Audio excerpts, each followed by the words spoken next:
Okay, Chair, we're now live. Yes.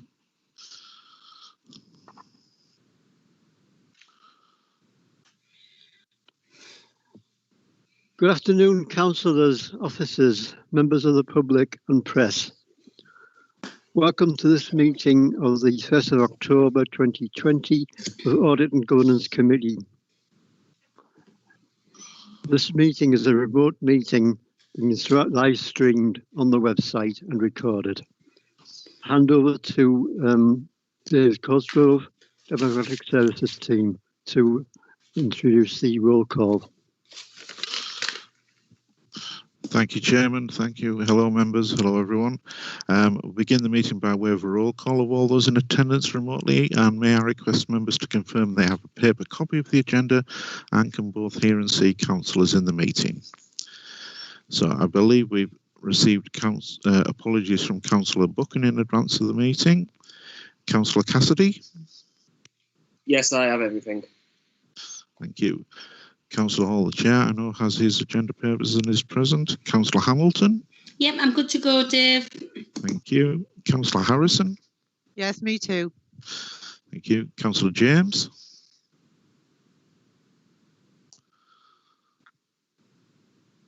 Councillor James was with us 2 seconds ago.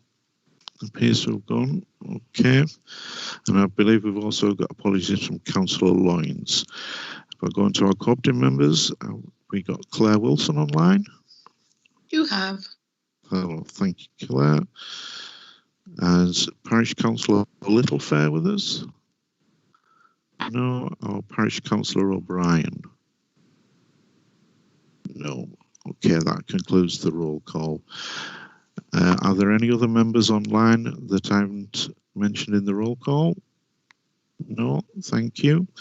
Can I remind all participants in the meeting that as set out in the remote meetings etiquette guide, they should keep their microphones on mute so as to reduce the background noise in the meeting and the live stream.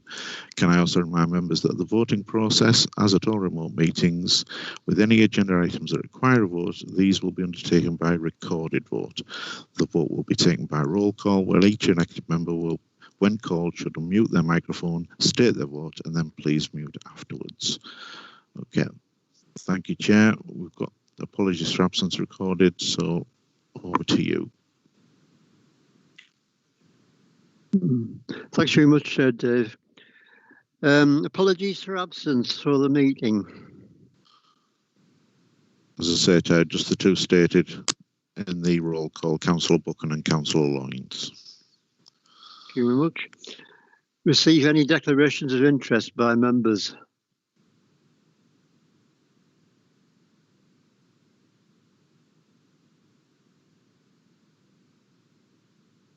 Confirm the meetings minutes as held on the 10th of September 2020. We've got the minutes as they're accepted by members. Yes, I'll forward those, Jed.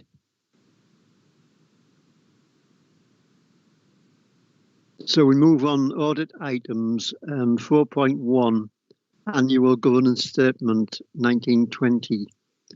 Is that Chris Little? I think I'll just start, Chair, and then I'll hand on to Noel in a moment, if that's okay. Chair, thank you. Just before I start, I just thought I'd introduce James Magog. He's started with the council today as the replacement for John Morton. So he's Assistant Director for Finance. James is basically responsible for the areas around revenues and benefits, payroll, creditors, and you'll see him a lot of the audit committee. I can see James's initials on the meeting.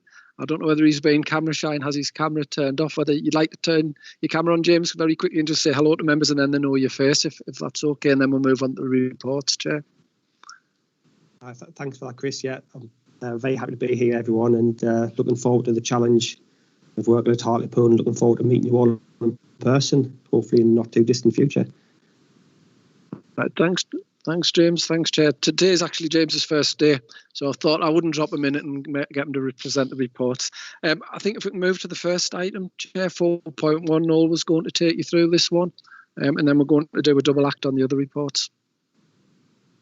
Yeah, thanks for that, Chris. Thanks, Chair. The purpose of this report is to inform members of the requirement to produce an annual governance statement and to present it to members for your consideration and approval.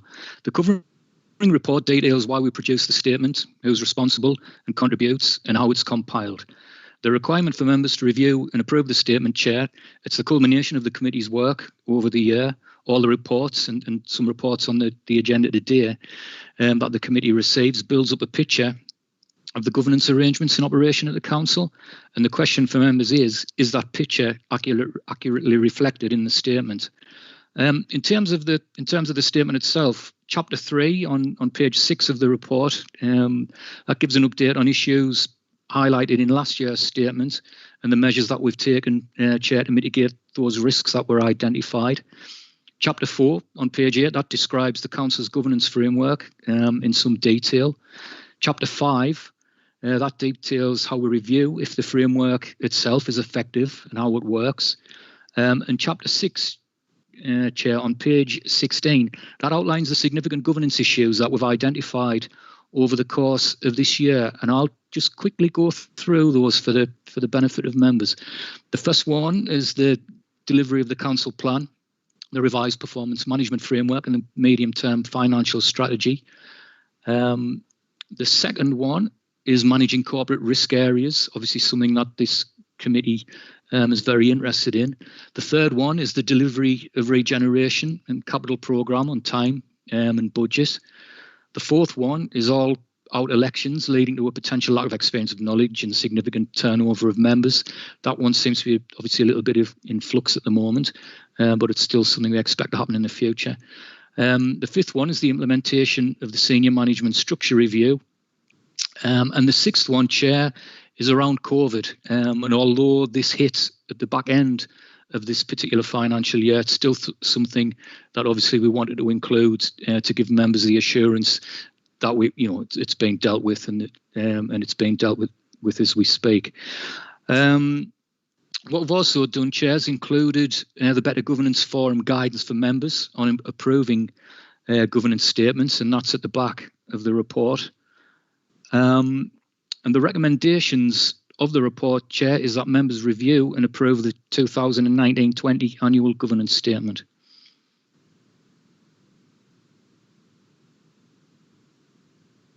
Thanks very much, Noel. A number of councillors have mentioned the democratic deficit in the COVID times.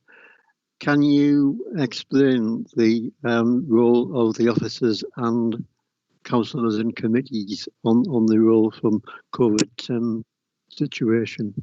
Oh, thanks. Oh, thanks. I think, Chair, if you like, I can probably start and take that one. If there's anything Noel thinks you can add. I think in terms of, if I've understood the question correctly, I think there have been some comments made by members, and I think over the early months of COVID, obviously, I think in line with government regulations, council meetings were suspended for a period. There were a lot of decisions that had to be made very quickly to deal with the initial response. Quite a lot of those involved spending public monies, and I think, as members are now aware, we've reported through to both Finance and Policy Committee and to full council in terms of the decisions that were made, an overview of what we think the financial impact has been of COVID so far, and a best estimate of the financial impact through at least certainly until the end of this financial year and into next year, because I think some of the impacts on the economy will impact on the council's budget through into the new financial year 21-22. I think since I can appreciate the comments that have been made by members. I think since that time there have been a lot more meetings held of various committees, and hopefully that's starting for members to get the confidence and the comfort again that meetings are taking place, that the information that they need in their role is coming forward. But I think at that point, Chad, I'd stop with unless members had any further questions in relation to that point. Thanks very much, Chris. And I know that officers are very hard pressed with the COVID situation, to put it mildly. and I think they've got a great job at the moment. But I'll just put this question in the forum. Councillor Brenda Harrison. Thanks, Chair. I think, in my experience, it's been erratic. So I think some committees have met quite regularly since we were able to, certainly, and others haven't. And I think those that haven't, it needs addressing. And I think the members that have spoken up before have spoken very correctly about the situation. So I'm not quite sure why it is that some committees have been able to go ahead and others just haven't. And there is one particular one that hasn't, and we have actually tried to address that recently, because it's totally erratic and it should be much more consistent. Councillor Marjorie James.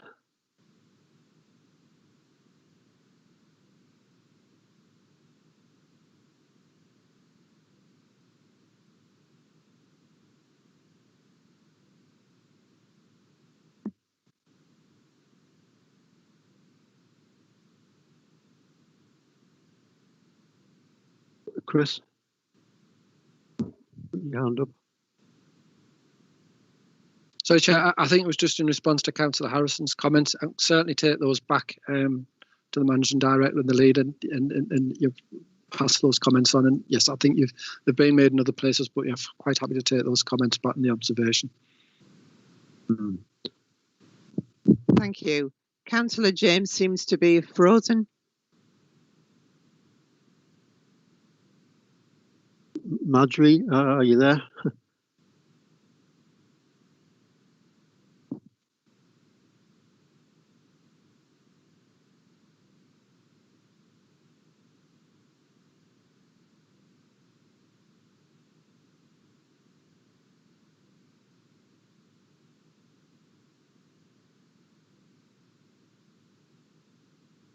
Councillor Marjorie James.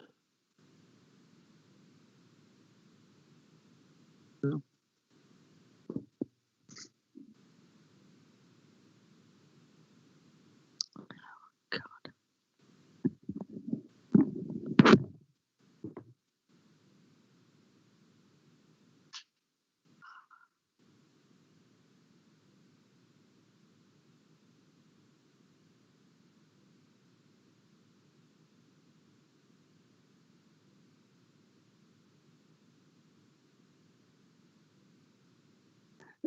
Any other comments? No.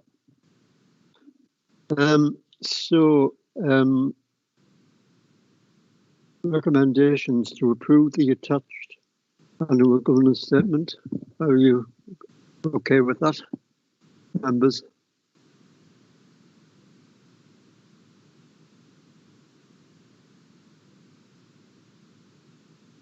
Yes.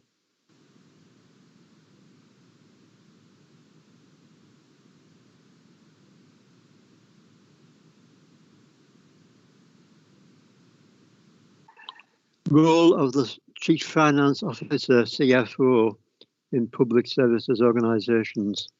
Over to Chris. Yep. Thank you, Chair. I'll take this one and the next report. And I should have said at the start, obviously, sorry, before Noel spoke, that a number of the reports effectively all build up to the Statement of Accounts report, which is the last of my items today, just so you can see how they all fit together. Chair, as you said, this one deals with the role of the Chief Finance Officer. That's the statutory title that's given to that part of my role, in accordance with the Local Government Act 1972. We've brought this report for a number of years now. There is a CIPFA code effectively of a statement of best practice, and what we've done every year since that came into being is we've set out in an appendix to the report how we fulfil those requirements. And it really is to give you the evidence and the reassurance that we're following the guidance and the best practice laid down at a national level by CIPFA. And I think all of that, as I say, helps underpin the annual governance statement and ultimately the statement of accounts. It is quite a long checklist with a lot of different questions, Chair. I wasn't intending to go through all of them, but I'm quite happy to take any questions that members may have. And if members have no questions, there's a recommendation that you note that we've reviewed our compliance against the statement and we're satisfied that we comply. Thanks, Chris. I'm haunted by the Northamptonshire issues a couple of years ago about calling in Whitehall civil servants on the situation in that county. Can you explain that situation and then see what happens? Not happening in Hartlepool and see the comfortable in Hartlepool at the moment.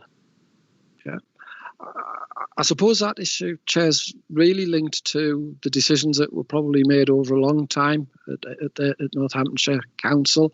I think they're more linked to probably the professional advice that the Section 151 office is required to make each year when an authority sets its budget. And obviously I haven't seen all of the detail about Northamptonshire, but some of the things that you've picked up on that I think decisions were made that in the long run weren't in the long-term interests or the long-term financial interests of that council. They had a policy objective. I think one of the things that caused them the greatest financial difficulties, they had a policy objective to have the lowest council tax of any county council in the country. But they didn't actually spell out the implications of doing that. So while government policy was effectively, as I've used this phrase before, to nationalise council tax increases, because the funding system effectively implied that councils either increase council tax or they cut services.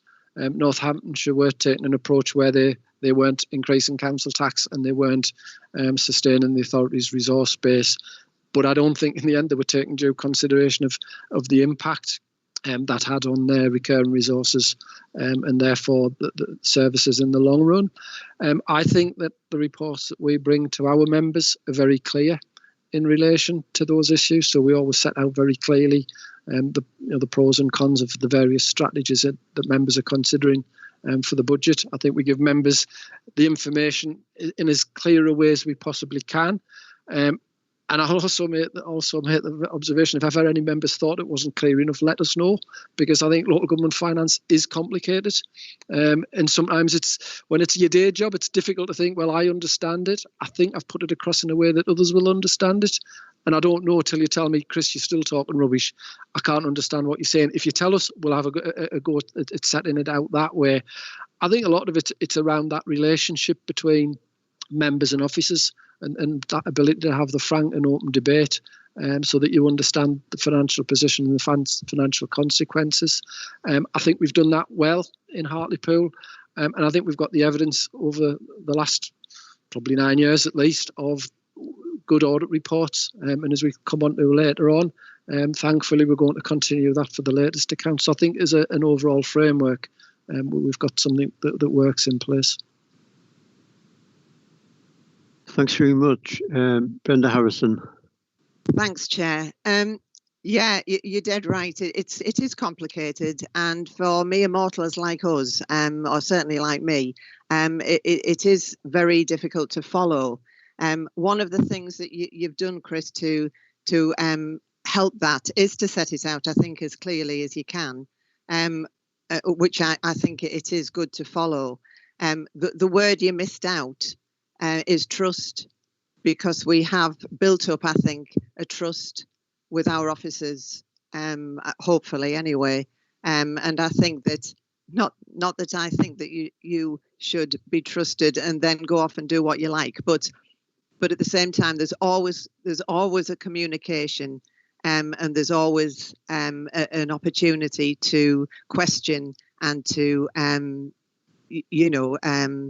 I can't think of the word, but to question what you've actually said. So I think that that trust, which has obviously been built up over the years, is very important. Thank you very much. Any other members, or can we note the report? Okay. Okay, thanks. Moving on.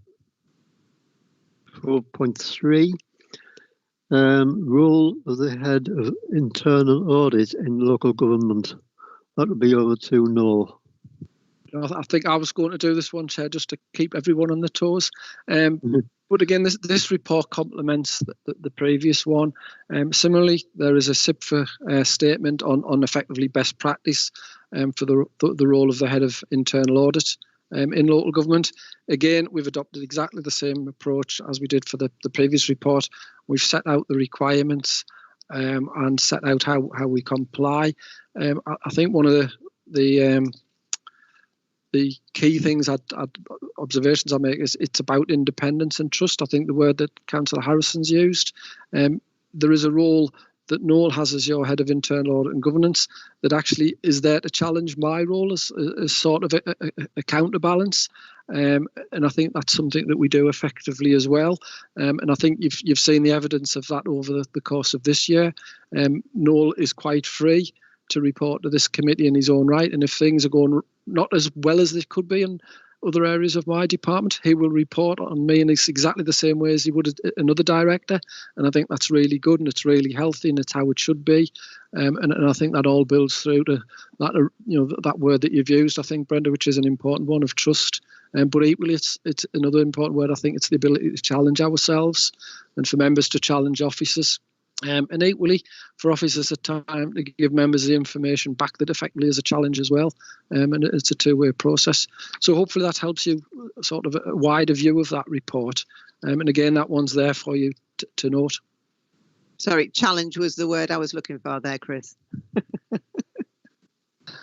I think I'd guessed it was. Thanks very much. A couple of questions, or one question about the COVID situation. I mean, it's overhacking the scenario at the moment. What about internal audit, particularly? I mean, for example, a lot of audits were in schools, and most of the schools were closed for 6 months.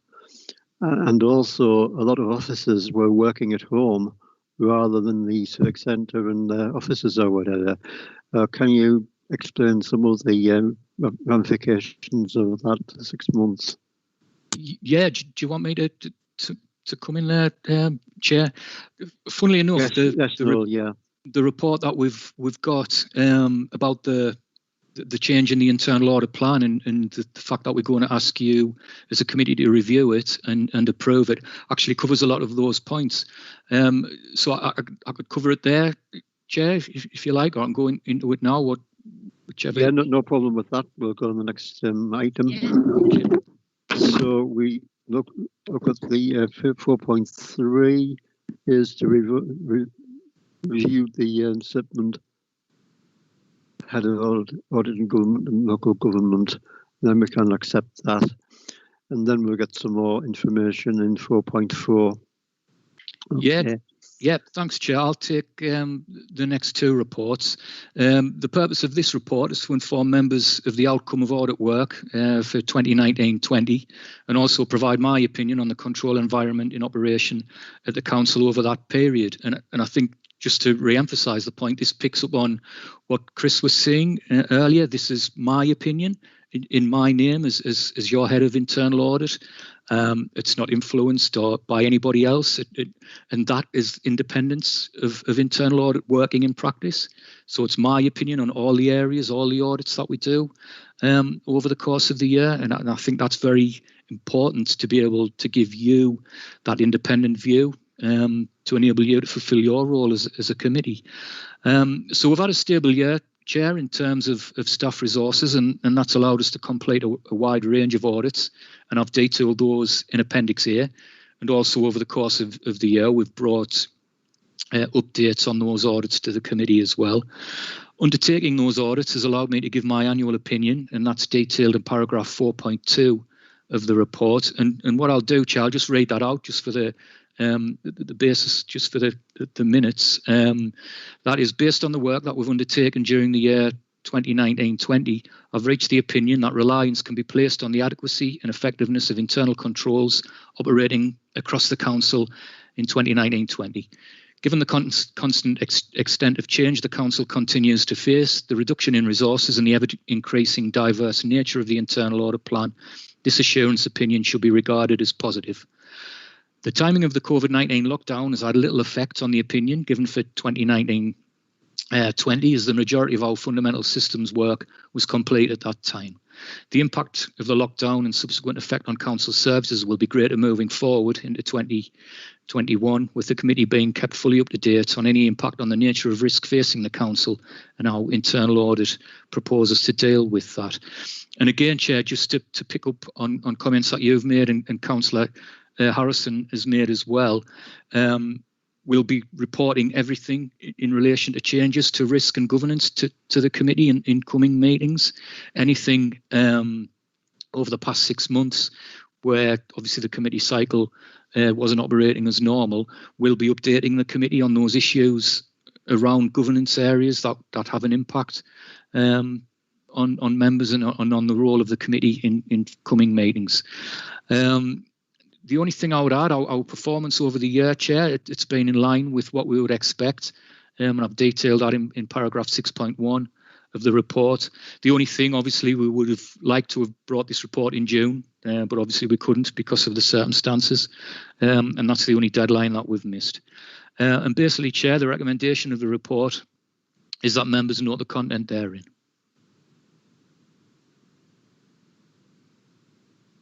Thanks very much, Noel.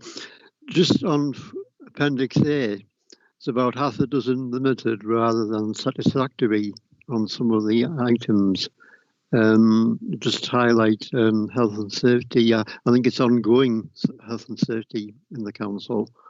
And another one, abandoned vehicles. One vehicle was abandoned for probably 2 years, and finally it's removed in my ward. So just a couple.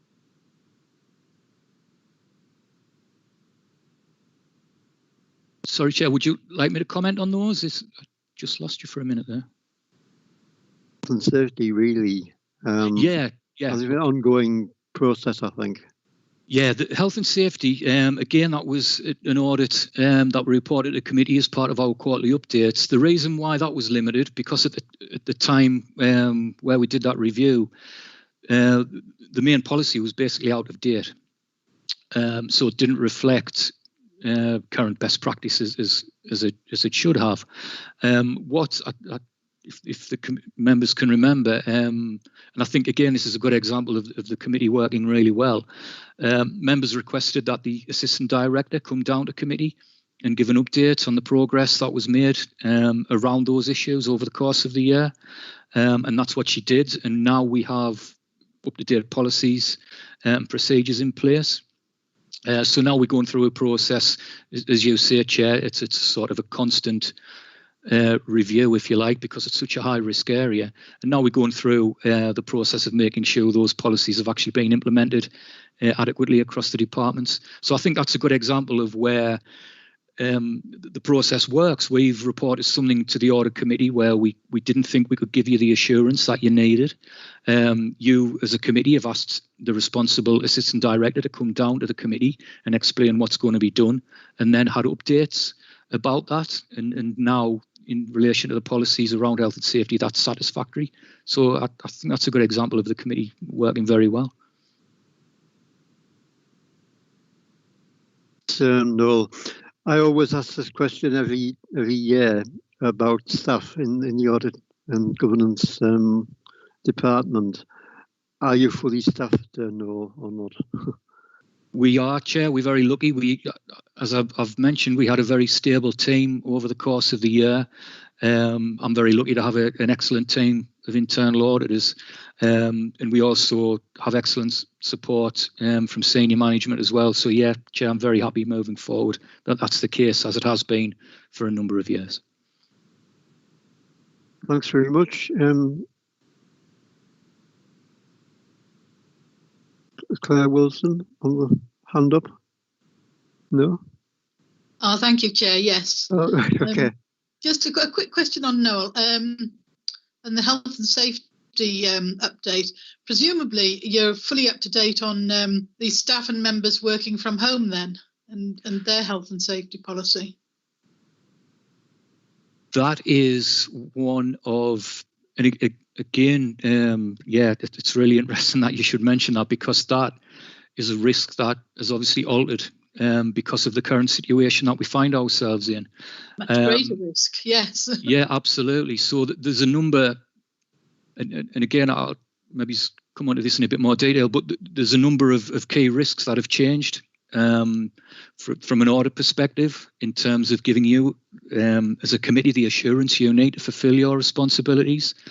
And one of the key issues that we've got is the change in how we deliver a lot of our services, and that's because, as you've rightly pointed out, there's a substantial percentage of our staff now working from home, and that brings with it its own challenges around IT security, around data protection, around GDPR, around health and safety. So I can give members the assurance that we're fully aware of that, and that's a piece of work that we'll be taking forward in the near future. Thank you. Thanks very much. Note the report, and can you move on to 4.5, Noel? Yeah, thanks, Chair. And I think this report might clarify and pull together a few of the comments that members have made. The purpose of this report is to inform members of the proposed changes to the internal audit plan for 2020-21 and seek member approval for those changes. Members approved the original plan back on the 12th of March, and so much has happened between then and now. It seems like a lifetime ago, really. Fundamentally, the risk that the council faces has changed, as I've mentioned, both in the services that we actually delivering now that we weren't before, and how those services are delivered. This means that if we to fulfill our statutory duties, we have to reassess the risk and realign our plan accordingly. As I've mentioned in the report, Chair, it's a really rare occurrence. I think it reflects the enormity of the situation the council faces. In my career, I've never had to come back to committee and ask to change an audit plan mid-year. In reassessing the plan, we've followed professional guidance, we've liaised with senior officers, and what I've attached at Appendix A is the proposed changes to the plan. Effectively, Chair, what we're doing is focusing on new areas of risk that have arisen around expenditure, whether that be related to business support, emergency assistance, education, transport costs, the delivery of the hub. Another important aspect of the changes, as I've mentioned, Chair, the delivery of services. A lot of staff, as been pointed out, are working from home. So we need to have an understanding of the risks around that in terms of our systems secure if people are moving away from the civic and accessing systems in their own homes. Is the data that people might be holding, might be storing, is that protected? Is that adequately secured? Are they working in a safe environment? Are we providing services with health and safety at the forefront of what we do? I'm pleased to say, Chair, we've made a good start on auditing the council's what we call the fundamental systems: payroll, benefits, paying debtors, creditors, our rating system. And what we've done, Chair, is basically prioritise the work that we feel we need to do over the remainder of the year. And obviously, we'll bring updates to the committee as we complete that work, as we have done in the past. And that should enable us to give a robust opinion on governance arrangements in place at a future meeting. I'm happy, Chair, that the approach we've taken has identified the risks as we understand them at the moment, and all the operational areas that we now have to cover. As I say, I'll bring updates to the committee, and I think this gets back, to concerns that have been raised about members, about meetings and getting information. We'll certainly bring everything that we think the committee needs to know to fulfil its responsibilities before members, and hopefully this report will be the start of that. So all I would ask, Chair, the recommendations of the report is that members review and approve the amended 2020-21 internal audit plan. Thanks very much, Noel. Councillor Leslie Hamilton. Yeah, hi and all. I probably should have asked this question earlier. I suppose it's about what we're talking about in terms of health and safety measures and addressing risks for those employees working from home. I think the question I'd also like to ask, and you may be able to answer, is around the mental health of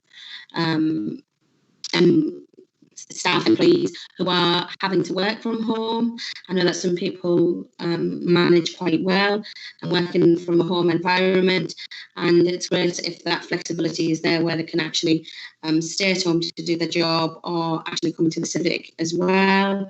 Some people need that connection with the people in the workplace, and I'm just wondering, while they're not able to come into the office after working, what measures are in place in order to support those staff who may be suffering with additional mental health issues while they're having to work from home? I don't know if Chris might want to comment on what's happening corporately, and now I can come back and maybe comment on how that will impact from an internal audit point of view. All right, Yes. thanks, Noel. Yes, you were too quick for me, Noel. But I like open delegation. I think the points you've raised, Councillor Hamilton, are really important. I think they have been recognised really quite early on by corporate management team. And I think as events progressed over the summer, there were the concerns became greater, because obviously the longer some people were working from home, the more difficult it was in various people's circumstances. I think for a lot of people it's been a great experience, particularly at the early part when obviously you were in more of the lockdown period and actually children weren't at school and that type of thing. I think that was helpful, but equally I know from having conversations with colleagues and that had a series of challenges. I think generally with us being quite a small unitary authority, I think there's a good approach from managers, sort of down from the corporate management team, keeping in touch with the staff. And I think that's probably been one of the most important parts of that, the regular dialogue between managers and their teams. At a broader level, the corporate management team have set up a series of effectively working groups to look at various aspects of working from home and the support staff would need. I think until a few weeks ago, actually, I think we thought our focus was more turning to how do we start to bring more people back to work, and we'd started a piece of work that had the focus on that, because I think a few weeks ago, I think everyone's hope was that we were moving back to something that was more normal, and there were a series of, I think, areas where we thought it would be better to have more people back in the office. Unfortunately, I think as events have unfolded over the last 2 or 3 weeks, that's not now the case. So it is an issue that we're aware of. We also have quite regular dialogue with the trade unions, so there's an opportunity if they want to feed any issues into the managing director. Denise is having fortnightly meetings with the trade union, so I think we've got all of the ways with the dialogue with the staff, and hopefully that's got that communication that we need. Thank you for that, Chris. The only comment I would make, Chair, very quickly, in terms of delivering the internal audit service, we've been working from home now, I think it's 8 or 9 years. So we're very much used to the process, and we're very much, it's very much embedded in terms of how we work and our culture. We have all the necessary equipment, so there shouldn't be any, I cannot see any difficulties for ourselves as an internal audit service moving forward. In terms of the reviews that we'll do of how we're delivering other services, what we'll do is, as Chris has mentioned, there'll be guidance issued around how staff will be expected to work, what the routines they'll be expected to follow, and we'll effectively check to make sure in the delivery of services those routines are being followed. Thanks, Noel. Brenda? Thanks, Jed. Yeah, the mental health issue is a very important one that Leslie has raised, but it obviously goes a lot further than the staff. And some of the services are going to be very stretched. I'm talking about people suffering from mental health who perhaps wouldn't normally have suffered from mental health, but definitely due to this particular pandemic, looked after children, the rise in numbers because of backlog with the courts, etc., etc. There's going to be a big stretch on services, and that in itself will cause some mental health. So it is a really important issue and something which needs to be, I'm not saying you're not dealing with it, but it needs to be a priority, and making sure that everyone is working okay so that they can deliver those services to other people who need them. Leslie?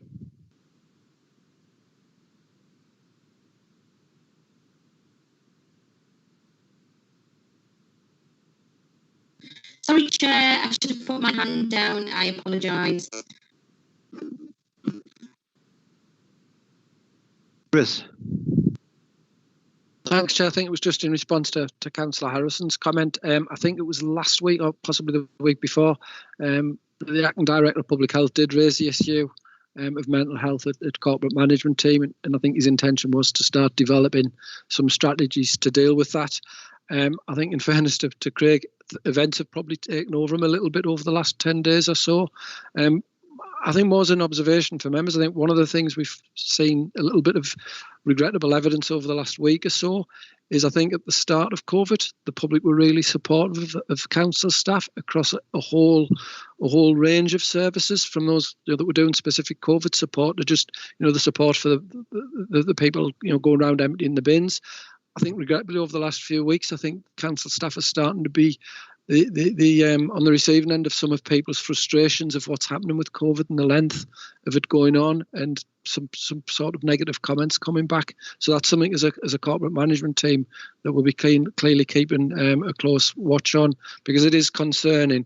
And to some extent, you can understand that perhaps the public are starting to become frustrated with what's happening, but it's completely wrong that the council staff who are just going about doing their day jobs are going to be part of the, where people decide to effectively lash out. It's not going to be acceptable, and that's something we're going to keep an eye on, just in case that becomes more of an issue, because obviously it's about protecting our staff.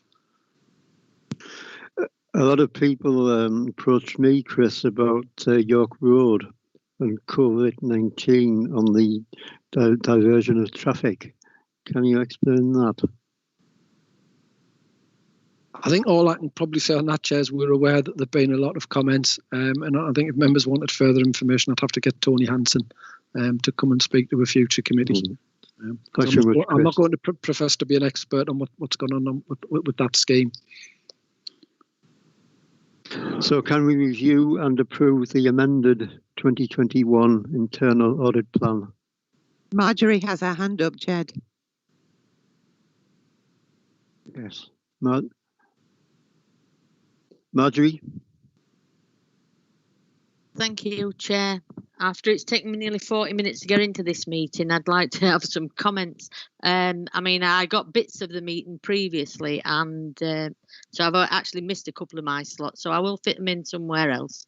But on this issue, I think that one of the ways that the council could re-engage public opinion would be for us to start a conversation about how Hartlepool will remember and acknowledge the losses that a number of our families have suffered because of COVID. Where they've not been able to go to funerals, they've not been able to visit people in homes, people have died, as far as the family's concerned, on their own. And there is a lot of stress amongst our public, some of which is possibly now flowing over into the issues around how they treat some of our staff. And while I don't acknowledge that, I don't commend that that's the way that they should do it. I just think that there is a huge confusion and distress amongst the public. And I think that if we were to actually instigate a conversation where we invited comments from the public as to how they would like us to do some act of remembrance once this is all over, and how they feel that that would be appropriate, and you know, the measures we should take to build that in.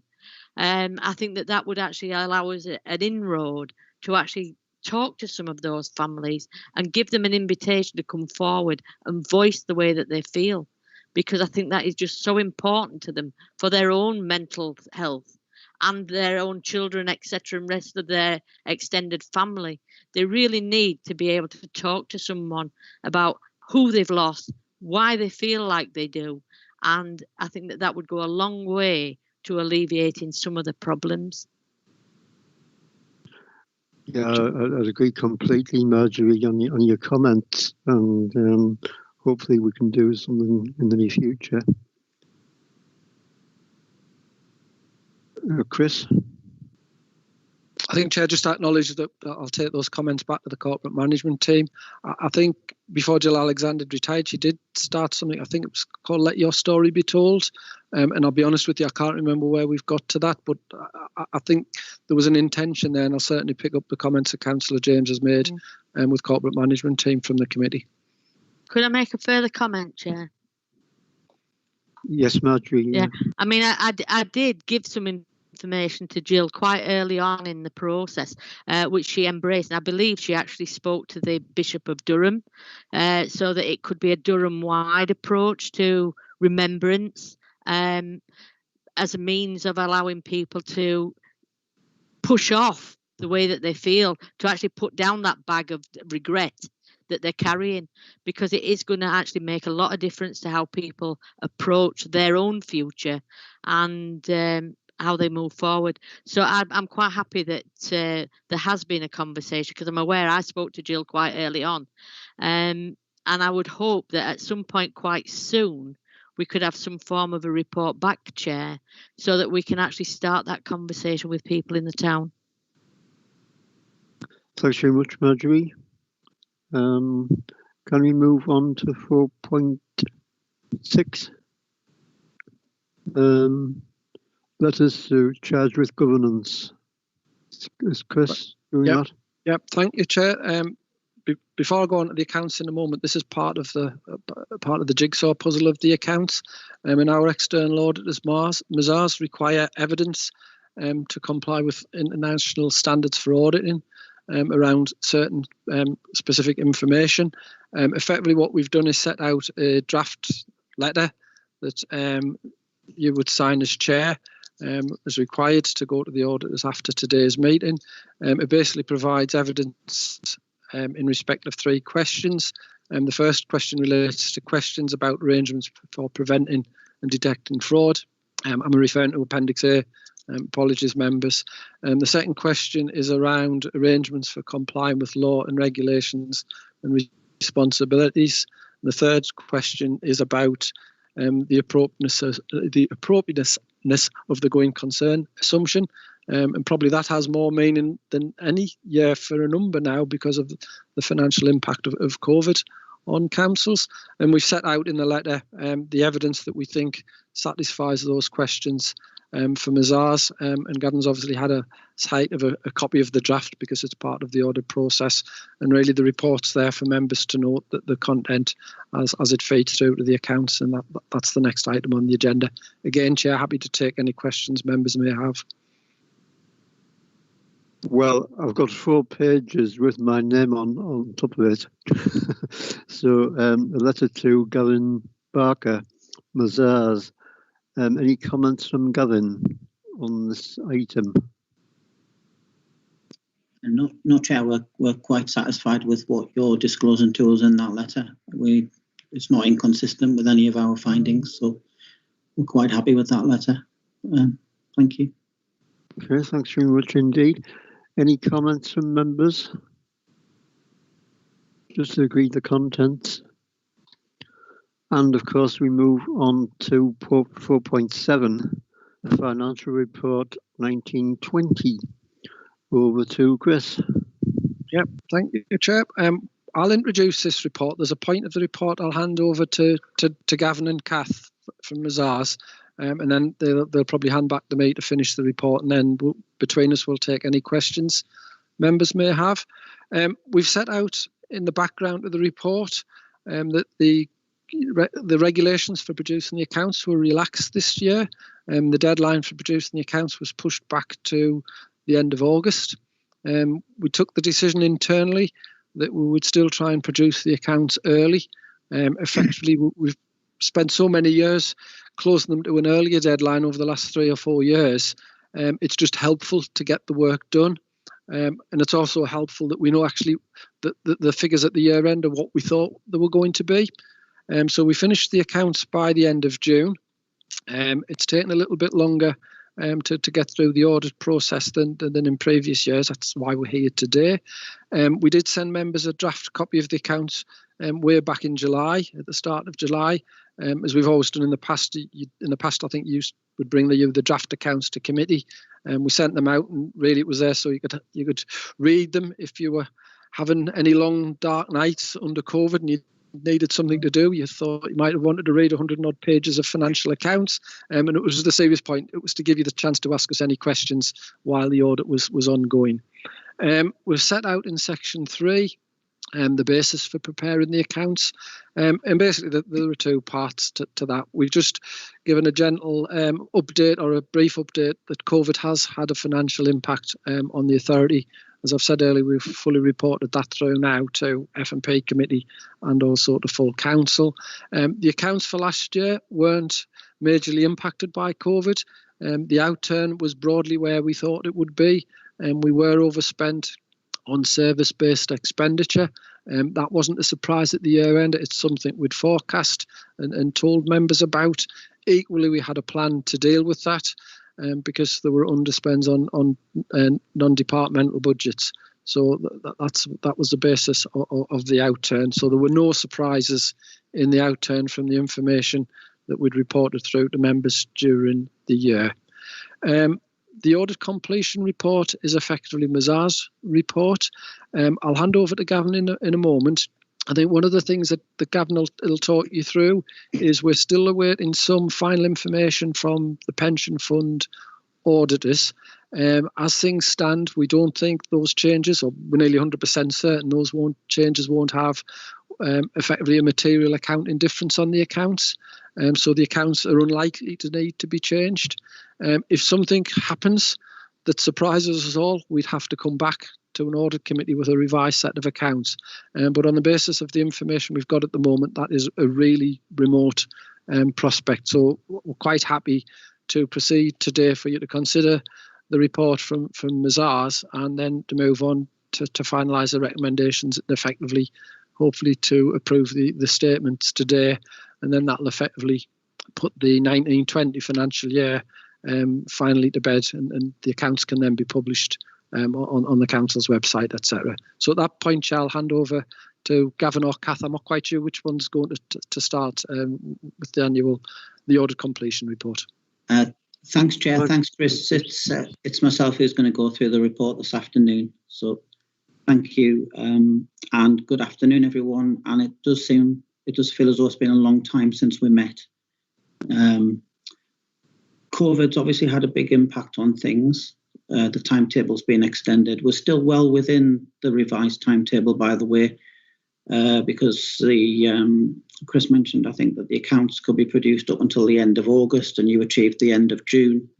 And the arrangements for the sign-off of the accounts and the completion of the audit, the deadline is actually moved to the end of November, so we're still well within the timescales for that. So even with this pension fund issue, we should still get everything sorted out in really good time ahead of that deadline. The thing I want to mention about COVID is we have done all of our work remotely. Our sort of IT infrastructure coped quite well with that. We've used team meetings to keep in touch with officers and go through queries. We have a secure portal which we use for the secure transfer of information, working papers and evidence supporting the financial statements. All those processes worked really well. I think I would like to emphasise that despite the relaxation of the timetable, there's been no relaxation in the standards that have been applied. And that's both from your officers in producing a set of financial statements to the same standards that applied in the previous year, despite all the sort of difficulties that COVID presented. And certainly with our audit process, we've adopted the same rigour that we always do, and I'm sure officers would not hesitate in confirming that if you were to ask them. The production of the statements by the end of June, and to produce a high quality set of financial statements by the end of June, given all of the challenges that the council faced, was quite an achievement, really, because there were no sort of significant issues really arising from our audit, and it was a really good set of financial statements that we received. The whole audit process has gone smoothly. It might have taken a bit longer than usual, but I think I'd like to sort of thank your officers, so Chris and his team, and in particular Sandra Shears, who does a lot of work in terms of coordinating both the production of your statements and sort of sorting out the relationship with us during the audit. So really grateful to Chris, Sandra, and all your officers for the assistance that we've received. So the position we're at today is that we anticipate in being able to issue an unqualified opinion on the financial statements, and also concluding that the council has proper arrangements in place to secure economy, efficiency and effectiveness in the use of resources, what's known as the value for money conclusion. Because the report's quite long, quite technical, and it is quite important that members understand the work that we've done and the conclusions that we've reached, I'm going to propose to go through the report. Please bear with me, it is quite technical. I'll make it as clear as I can, but please, well, you know the material is quite difficult to work with in terms of making it very interesting. So starting on page 4 of the report, if you've got it in front of you, we summarise the status of our work, and this is the status at the time that we wrote this report. So obviously there's been a time period that's run since then, so we've sorted a few things out, and I'll just highlight those. We are still awaiting assurance from the pension fund auditor. In normal times, there's no issues arising from assurance from the pension fund auditor. But as Chris has alluded to this year, we've been informed by the pension fund auditor, and Chris has been informed by Middlesbrough Council that leads on the Teesside Pension Fund that there is an overstatement of assets. We do believe, as Chris mentioned earlier, that it's not going to be material, so the accounts wouldn't need to be amended. But until you get absolute confirmation on what the amendments are from Middlesbrough, and we get the same confirmations from the pension fund audit with the Teesside Pension Fund, there just remains that little element of doubt. But as Chris said, we press ahead this afternoon. The statements are presented here for your approval this afternoon. That can go ahead. We won't be able to issue our audit opinion and our audit report until we get that pension fund auditor assurance. So the audit will stay open until we get that. So although you'll approve and sign today, it'll be a short period before we can do that. We did check up earlier this week with when the pension fund auditor expects to report to us, because we have been promised something by the end of September, but we were originally anticipating that we'll be able to sign off after this meeting. But we're told now to expect something by the middle of October. So we're looking hopefully at just a couple of weeks to get everything resolved. We highlighted a few other things in the status of our work on that page. Related party transactions, we've now completed that work. And the things that were highlighted there in relation to income and expenditure, debtors and creditors, that work's completed as well. The whole of government accounts, we are still waiting for group instructions from the National Audit Office. We can't do anything around the whole of government accounts work until we get those instructions. In previous years, and we don't expect it to be any different, what we're actually required to do for that is generally fairly limited. But until we get the instructions, we can't do it. And because we can't do it, we won't be able to formally issue the certificate that closes the audit.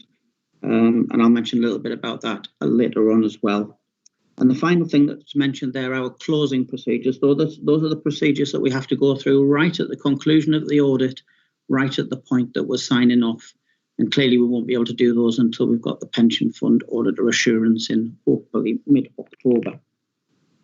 What we'll do when everything's resolved, and assuming that the accounts don't need to be amended for material adjustments and come back to the committee, we'll write to the members of the committee when everything's finished and we're signing off to show exactly how things have been resolved between the audit completion report that you have here and the final position when we sign off. So we'll explain exactly what comes out of the pension fund auditor's letter and how it's been resolved. So members will get a very sort of clear explanation at the point of signing off of how everything's been dealt with.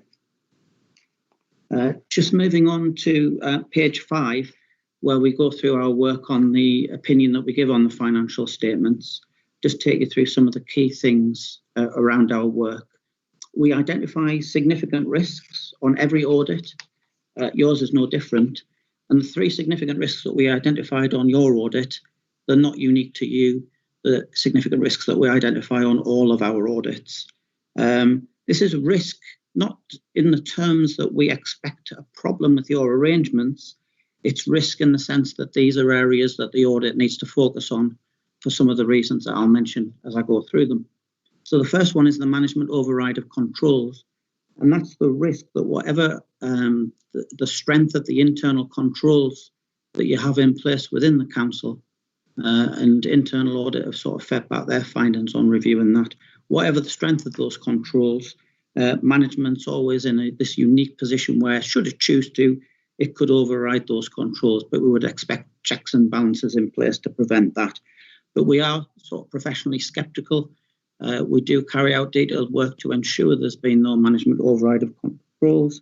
And as you would expect, our findings are that there was no evidence of management override of controls at Hartlepool Council. The next 2 areas of significant risk are around figures in the accounts in relation to property, plant and equipment valuations and pensions figures in the statements. They're significant risks for similar reasons, in that they're very high value items in the financial statements and they involve a lot of estimation. And in that estimation, there's also the use of the number of experts. They can be sort of internal experts. You may use an internal valuer, or external experts. You may use, or you do use, an actuary for your pensions disclosures. So because of that, we carry out sort of quite a lot of detailed and specific work in relation to both of those areas, and that's outlined in our report. So in terms of our findings on property, plant and equipment valuations, the valuer this year disclosed a material valuation uncertainty in relation to the council's surplus assets and investment properties. That arose from the impact of COVID-19 and uncertainties around sort of information in relation to valuing those items. The fact that the valuer did that was sort of completely in line with the guidance provided by RICS, the Royal Institute of Chartered Surveyors. It's part of our normal practice that where a valuer makes that disclosure, it should be reflected in the financial statements, and our audit report will refer to that. It's what we call an emphasis of matter. So we draw attention to that disclosure as a particularly important disclosure in the financial statements. But just to reassure members, it's not a qualification of the audit report, and it's not also even considered as a modification of the unqualified opinion on the auditor's report. It just literally draws attention to the disclosure. There were 1 or 2 other minor issues identified in relation to property, plant and equipment, but I don't propose to go into those in any detail. On pensions, there was quite a lot of work to do this year. Once again, issues arose during the course of the audit after the statements had been drafted that we had to examine, and I'll mention those in a moment. But essentially, there were no sort of real errors in the pensions figures that were disclosed. I mentioned earlier about the quality of your financial statements. We just reiterate it on page 8 of the report. Draft accounts, we got them on the 30th of June. They were a good quality set of statements, and we once again received comprehensive working papers, and likewise they were of good quality. So significant matters discussed with management. The ones that we've highlighted here, it always seems to be pensions. Pensions issues arose once again, And once again, they arose after the draft statements had been produced because of developments. So nothing to do with the council's arrangements, but just developments. The first one was around the MacLeod judgment. And what happened in July, members will probably recall the MacLeod judgment featuring pretty significantly in last year's audit of the accounts. But what happened in July was Treasury began a consultation on the proposed remedy in the MacLeod case, as did the Ministry for Housing, Communities and Local Government in relation to the proposed remedy for the local government pension scheme. The actuaries then had to compare what assumptions they'd made in the disclosures that they provided to you with what the proposed remedy was. Now, some actuaries had to make significant and material adjustments, which had to be reflected in the financial statements of those bodies. But in the case of your actuary, Aon's assumptions were quite close to the proposed remedy anyway, so there was no material impact, so there was no need to amend your financial statements for that. The second case was called the Goodwin case, and that relates to a teacher's pension scheme issue. That was, again, a very sort of late case, and the impact is still being considered. Your actuary believes that there will be an impact on your liability, so there will be an increased liability as a result of the Goodwin case, but the impact has been estimated at 0.2% of the fund's total liability. So for this council, that would only be in the region of, well, I think we put it in there, about £350,000. It may be, when it's sort of worked through, that it's slightly higher or lower than that, but it's not significant, it's not material, so the accounts didn't need to be amended for that. And at the bottom of page 8, I would just like to once again thank management. We do feel as though we had the full cooperation of management, and that made for a smooth process once again for the audit.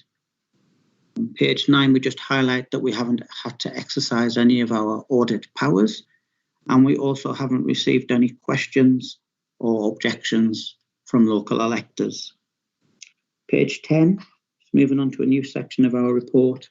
We don't have any internal control recommendations to make. Pages 11, page 11 summarises the unadjusted misstatements that were identified as part of the audit process and the disclosure amendments arising from the audit. They all fit on a single page. So given that the accounts run to, I can't remember how many pages Chris mentioned earlier for bedtime reading, but it was well over 150, I think. That's not bad. The first one is probably the only significant one and the only one that I'll actually draw to your attention. That was the receipt of a grant, which was received just before the end of the financial year. And it was the first instalment of grant from central government that was unrestricted in its use. It wasn't ring-fenced in any way, and it was to help the council deal with the impacts of COVID-19. The accounting treatment adopted by the council was that was treated as a grant received in advance, on the basis that it was to deal with the issues that would be dealt with in the coming months. Technically, in accounting terms, it should have been accounted for as income in the financial year 1920 and then carried forward as a reserve. As we set out there, although the sort of value of that is quite significant, it's fully explained there that it doesn't really distort the financial position of the authority overall. And actually, as it's not a material adjustment, it's been proposed that the accounts aren't amended for it. Moving on, because that concludes the comments on the financial statements. Moving on to the value for money conclusion, I always start here by saying that this is not a conclusion about whether the council provides value for money. It's a review of the arrangements that you have in place to secure economy, efficiency and effectiveness. And it's focused on criteria that are set out by a National Audit Office that provides auditors with the guidance that they have to follow. We look at 3 key sub-criteria. It's about the council making informed decisions. It's about sustainable resource deployment and working with partners and other third parties. It's also important to say that it is a review of your arrangements in the 1920 financial year, so the arrangements up until the end of March this year. So COVID's obviously had a significant impact on your arrangements in the current year, 2021, and we have kept in touch with officers about how you are dealing with the impact of the pandemic. But those issues will feature more in next year's value for money conclusion. They're not really covered in this year's value for money conclusion. As you'll see from our report, we have narrative across those three areas of the sub-criteria that explains that in our view, the council does have proper arrangements in place across those areas. In relation to the value for money conclusion, we'll always have to identify significant risks, as we do in relation to our work on the opinion on the accounts. And the significant risk that we identified in your case was around financial sustainability and the financial pressures that the council faces. I think when we drafted that significant risk to go in the plan, we thought we knew what financial uncertainty looked like, but actually since the impact of the pandemic, financial uncertainty looks a whole lot more difficult. Our view, our sort of considered view of the council's arrangements are that the council has managed its financial position in difficult circumstances really well over the sort of period of austerity. It continues to make sort of sensible but difficult decisions in relation to its financial commitments and financial position. It's managed a difficult situation, and it needs to continue to do so because it just isn't getting any easier.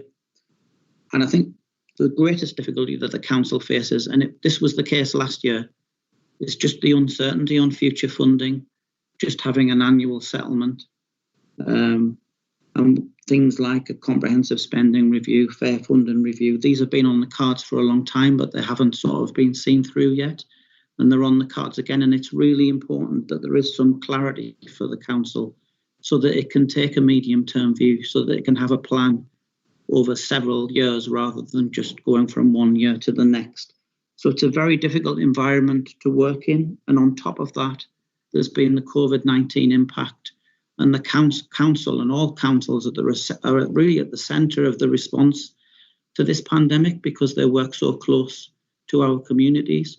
But it's created financial pressures, and government support has been forthcoming, but it still needs to be worked through to see. And we don't know what's going to happen next, and things are sort of going in the wrong direction at the moment in terms of the pandemic. But it's still very difficult for the council to say, will the support that we've got from government at the moment equal the additional costs and loss of income that we've experienced? And I know that's something that Chris is monitoring very carefully, and I agree with those comments that were made earlier about the comprehensiveness of the reports that are provided to members to sort of outline the position, to make the best estimate, given all the sort of difficulties with making estimates because of the uncertainties. But I think you get a really sort of comprehensive picture of what the likely scenarios might be, and things are carefully managed, but it's clearly a difficult situation and we just don't know where it's going to go. So that concludes my comments on the value for money conclusion, and just to sort of bring that all together, we are anticipating issuing an unqualified value for money conclusion, which is what you would expect. The draft management representation letter, which is in our report, we normally get this at this meeting, but we don't actually need that until the point that we sign off. When we're in a position to sign off on the financial statements, we'll ask Chris to provide us with a copy of that letter, because what that letter does is give us various assurances around the council's arrangements, and we want those assurances right up to the point that we actually come to sign off the statements. That there's no specific things in this letter of representation. They're all standard disclosures that we're asking for. There's nothing particularly tailored to the council. And moving on to our draft auditor's report, which starts on page 18 of your pack, I'll just draw your attention to two things. The first of them on page 18 is the emphasis of matter paragraph, which I mentioned around valuations, specifically around the material valuation uncertainty. And that's just the way we would express that in our report. And as I said earlier, it's not a qualification. It's not a modification of the opinion either. And on page 20 of our report, I mentioned earlier that if we don't have the whole of government accounts position clarified by National Audit Office, we won't be able to issue a certificate. And what we do in those circumstances is record in the audit report that there's been a delay in the certificate, and then we issue that at a later date to close things off when we are in a position to resolve it.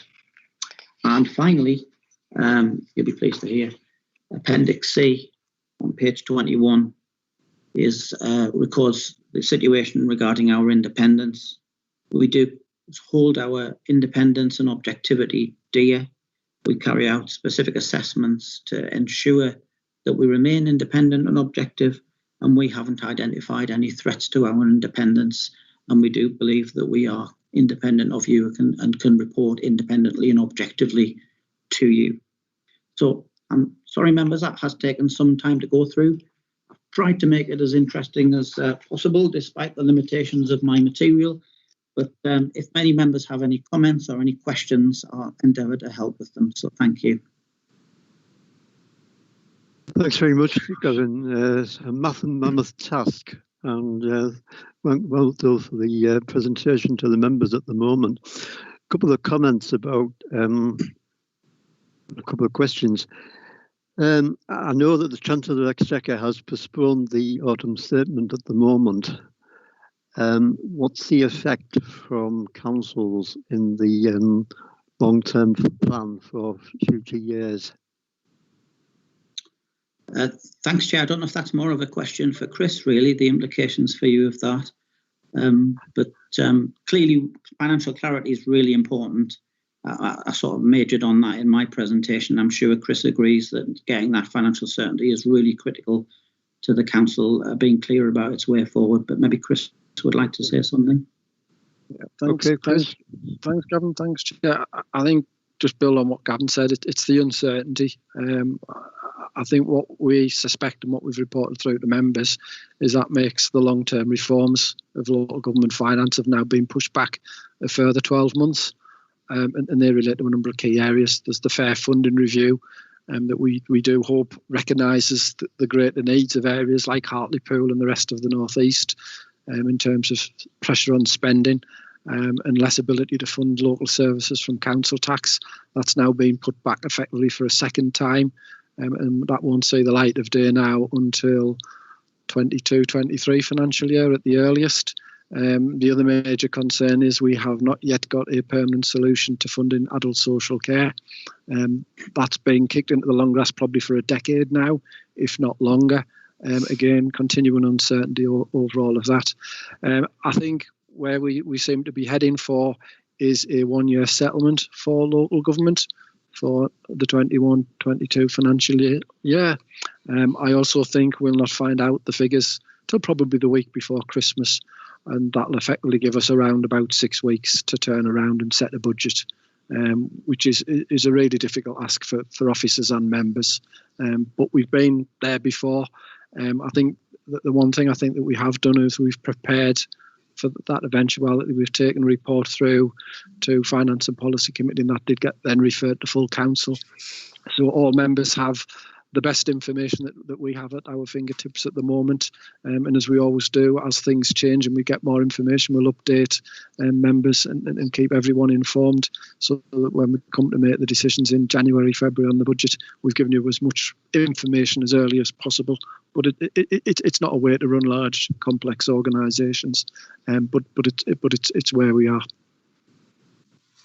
Thanks, Chris. And a couple of the questions on the figures, Chris, at the moment.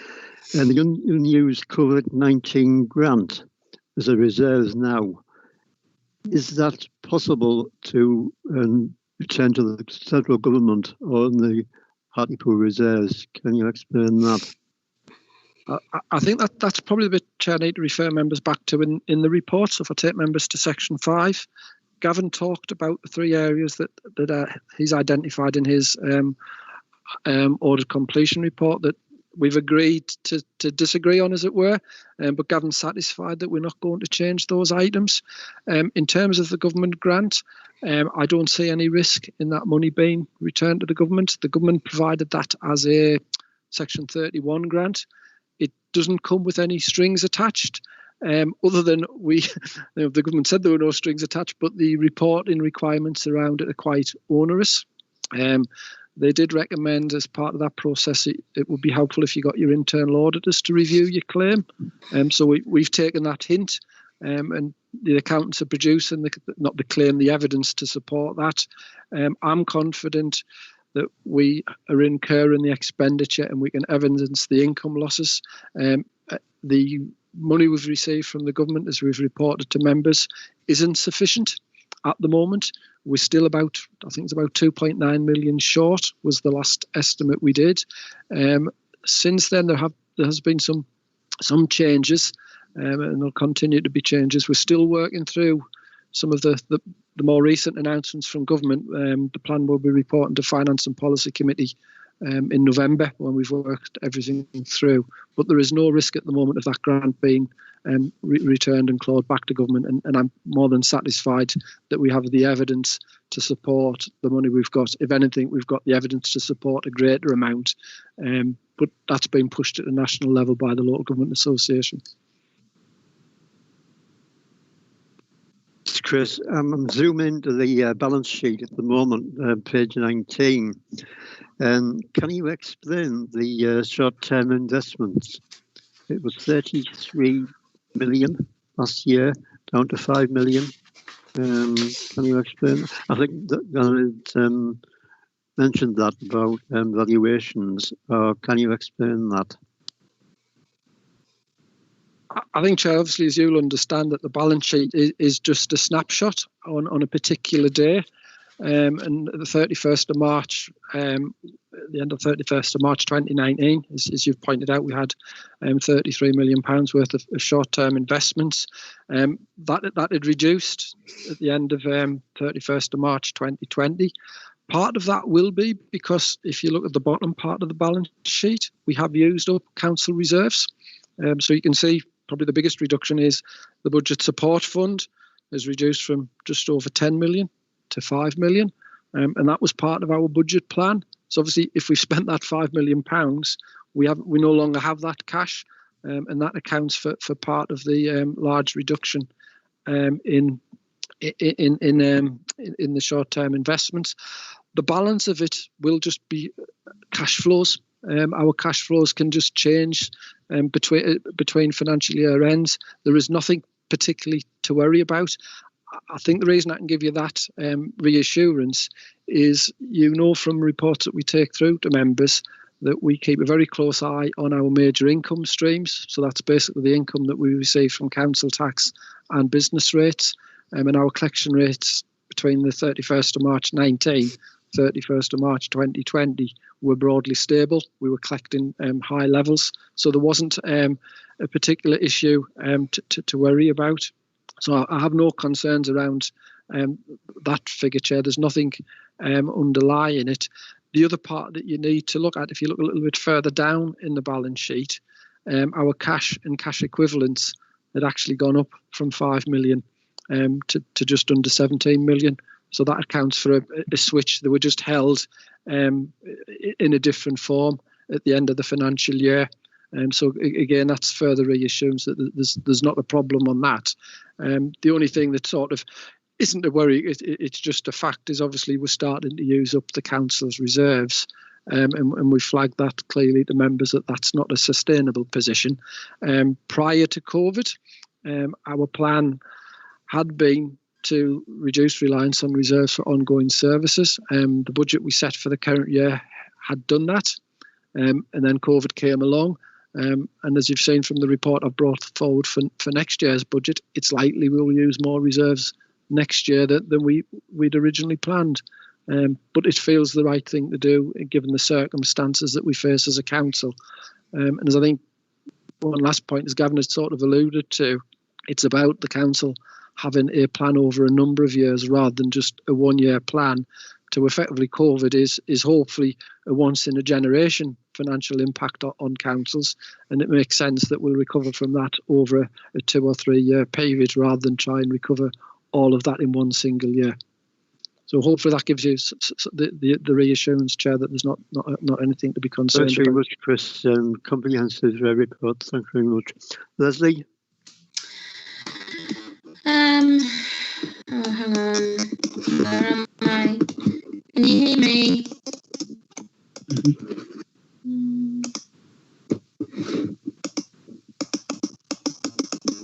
Sorry, I froze. I can hear you, Leslie. I know. Oh, God.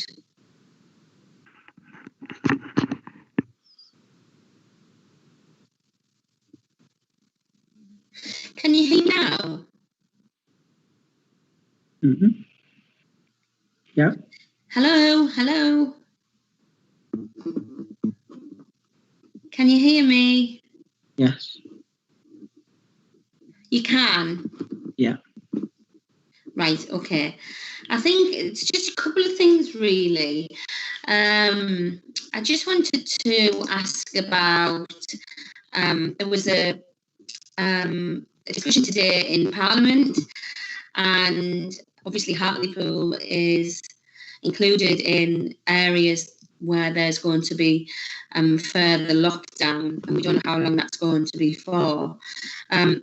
Where do we stand in terms of receiving additional funding from the government? Because the government did say, Matt Hancock, I should add, did say today that those areas that are going to be dealing with further lockdown will receive additional support. Can you shed any light on that, Chris?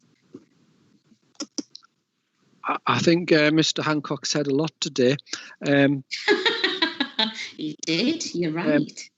In relation to the funding, there is a headline announcement, but I think what we've seen to date is we get the headline announcements in a few days or a week later we'll get the detail.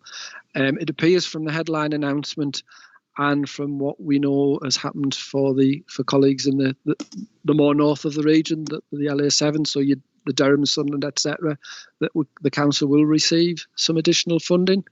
We don't know how much, and we don't know what it's exactly for.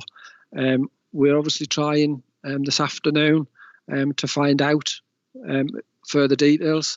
As soon as we know further details, we'll be able to share it with members. But at the moment, it's something that we only have the headlines. If I give another example for members, I think it was a week on Sunday, the government announced, and I think it was something I wasn't expecting, that councils will be responsible for paying the grants or the financial support to low-income households who have to self-isolate. Why that suddenly can't be paid out by HMRC or DWP, but suddenly becomes a task for councils, and we are not even being given a fortnight to implement that, gives a flavour of sort of some of the challenges that we're dealing with. We are sat here today, and I think we've now had, in the last 2 days, 4 lots of frequently asked questions where local authorities are going back to them to clarify how that scheme will operate. So that gives you a flavour of the speed things are moving at and the speed that we're managing things at. What we'll do, and we did it, I think it was on the Monday after we had the Sunday announcement, we sent something out to all members to say we've got this responsibility. We don't know the detail yet, but we'll let you know when we find it out. I think we've had at least 10 people already inquire from the council as to how they apply for that funding. All we've been able to do so far is to say, can you leave your telephone details? We'll ring you back as soon as we know what we need to do. We will get the money to you as soon as we know how to and what criteria, and we're working through that as we speak in the team. So that gives you the flavour of, you get the headline announcements, you often know as much as we do, and we'll get more in the next day or two, hopefully. I think, and thank you for that. I think as well, the one thing, it's more of an observation. I think I can't imagine what it must be like for yourself and for Gavin and his team trying to manage the books, if you like, while also trying to navigate through, a government that is changing its mind like the weather and expecting councils to essentially change a plan that might have been asked to change the day before. And so I assume on the surface, both yourself and Gavin look like graceful swans, but I imagine you're paddling like crazy underneath. I suppose what I'm trying to say is, thank you. I feel very reassured listening to yourself and listening to Gavin today. And I do think as a council, we're very lucky that we have you guys in post and, that you're working together so well with Ms. Artis that I, as a councillor, feel very reassured that we have things in order.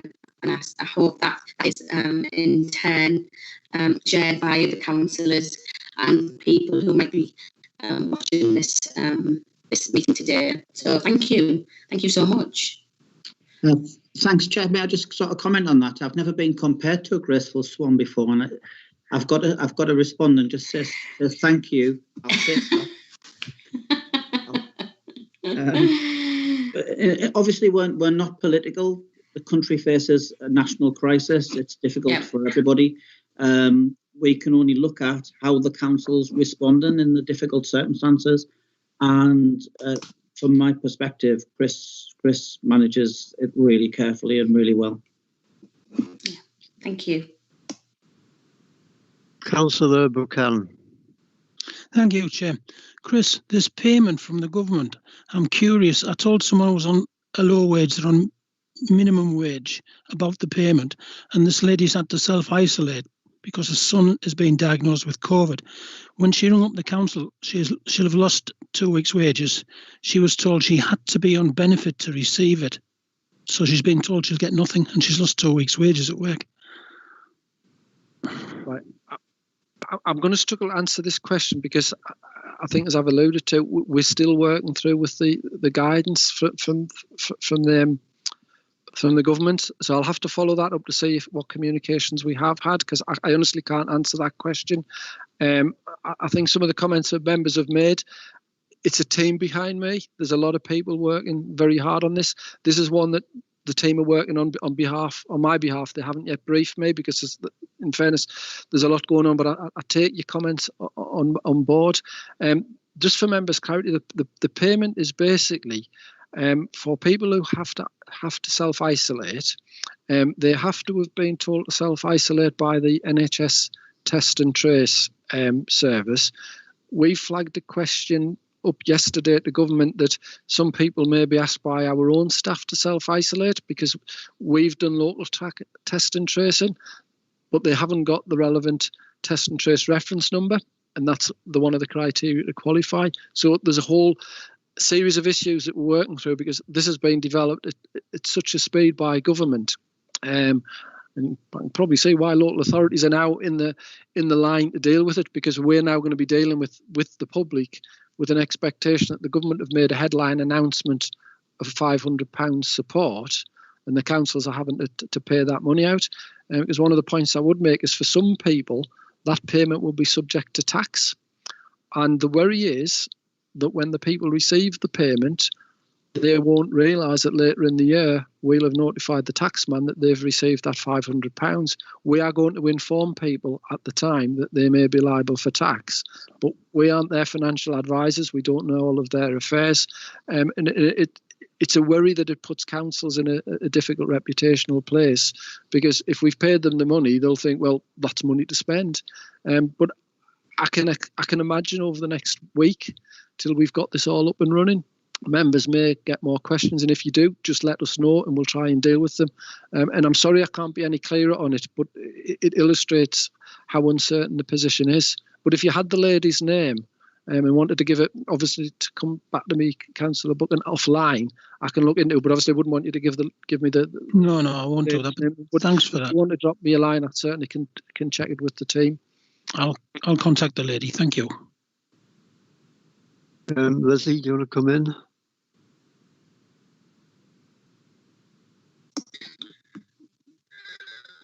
Sorry, again, I just put my hand down. Apologies, Chair.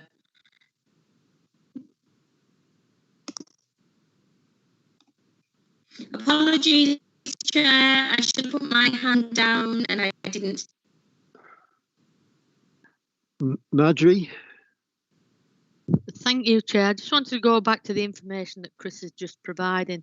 And just to add to your embarrassment, Chris, you are still the lovely Chris as far as I'm concerned. So the question I want to ask is, I have never yet had any information about a grant, which is how it's being implied this £500 is. It's a grant for those people that need it, that you would pay tax on. So the government are giving out mixed messages. A grant is a grant, it's yours, and there's no comeback. So to say that people would have to possibly pay tax on it at a later date means it's not a grant. I'm nearly speechless on that one. On the question, I think when I read it, it surprised me when you read it in the small print. But equally, all of the business grants that we paid out earlier in the year, so where we were paying the business grants of either 10,000 or 25,000, we had to advise the businesses that that would be treated as income that they would have to declare on their businesses' tax returns. And I appreciate exactly what you're saying, that if people think they've been given a £500 grant and they spend £500, and later in the year they find that they've got a tax liability, that I'm sure the taxman will take it back each month.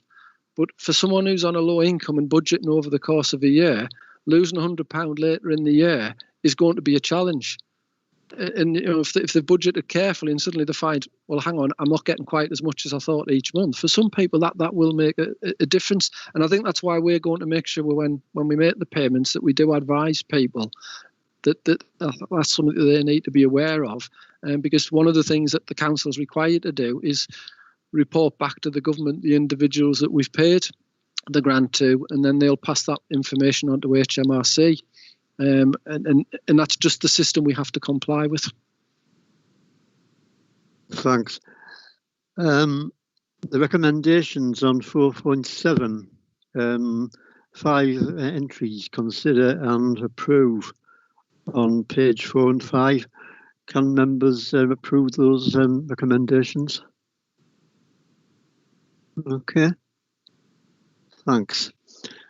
So, for the sterling work of Gavin and Chris and Noel on the autumn items, thank you very much indeed, and hope members appreciate that work on the presentations. Thanks very much indeed. Say goodbye now. Bye. You can free to leave. Thank you. Right. Thanks. Bye. Right. Sanders items. We move on to 5.1, recruitment of independent persons. Is that Haley? Yes, that's me, Chair. Thank you. This report refers to the proposed recruitment of independent persons. Under the Localism Act, the authority is required to appoint at least one independent person whose views have to be taken into account before a decision is made to investigate an alleged breach of the Member Code of Conduct. And Claire Wilson is our independent person at the moment, whose views we take on any issues that are raised with us. More recently, the role of the independent person has been extended to include sitting on a panel to advise council prior to any vote to dismiss either the head of paid service, the Section 151 or the monitoring officer. And for this provision, 2 independent persons are required. Thankfully, we haven't had cause to call one of those panels. Additionally, the recently published Redmond Review also recommended that a suitably qualified independent person should be appointed to strengthen both transparency and accountability onto the committee. Therefore, members are asked to consider this report and the appendix attached with the recruitment pack to allow us to comply with the requirements that we go out to advertise for 3 positions of independent persons, which will then later be presented to full council for approval to commence in May next year for a term of 2 years. And that concludes my report, Chair. Thanks, Haley. Is it 3 persons, or could we 1, 2 or 3? We're recruiting for 3 people. Is that right? It is. It's to recruit 3. So that we did previously have 3, Chair, but to recently resigned. So and Claire's term of office ends next year anyway. So we thought this was an opportune time to recruit and be ready for the new municipal year. And what's the timeline for the recruitment and the interviews? We haven't got anything set in stone at the moment, but we're hoping if we get approval today, that we can possibly look to get the advert out by the end of the year and interview probably early next year. Thanks very much. Approve the recruitment process. Members are okay with that? Okay. Thanks very much, Hayley. Thanks very much. Thank you, Chair. So we go to 4.6, I think. 6.1, introduction to scrutiny. That will be Joan. Thank you, Chair. These are the next group of items are actually very operationally based in terms of the scrutiny function. So in terms of 6.1, this is the annual report which outlines the basic form and function of scrutiny in Hartlepool. So, Chair, members have seen this on multiple occasions. I don't intend to go through it in any detail. So this particular report, I would just ask that members note the report at the start of this municipal year. Thank you very much. Approve that. Okay. So the next item is 6.2, scrutiny budget. Thank you, Chair. Again, we are required at the beginning of every year to give notice of any funding that we have utilised from the dedicated overview and scrutiny budget, and the report outlines the figure in section 3. I would just ask that the committee notes that the funding has been used from the budget for the 2019-20 financial year. Thanks, Joan. Any balance or carry forward or? Through you, Chair, actually, it's not that sort of a budget. It's we have an amount that I think Chris could probably describe better what type of budget it is. It's effectively an impressed budget, Chair, so that there's a limit of up to £5,000, and if whatever you spend are fined within the overall outturn of the authority, and it's never a major issue for us. I set it up so well.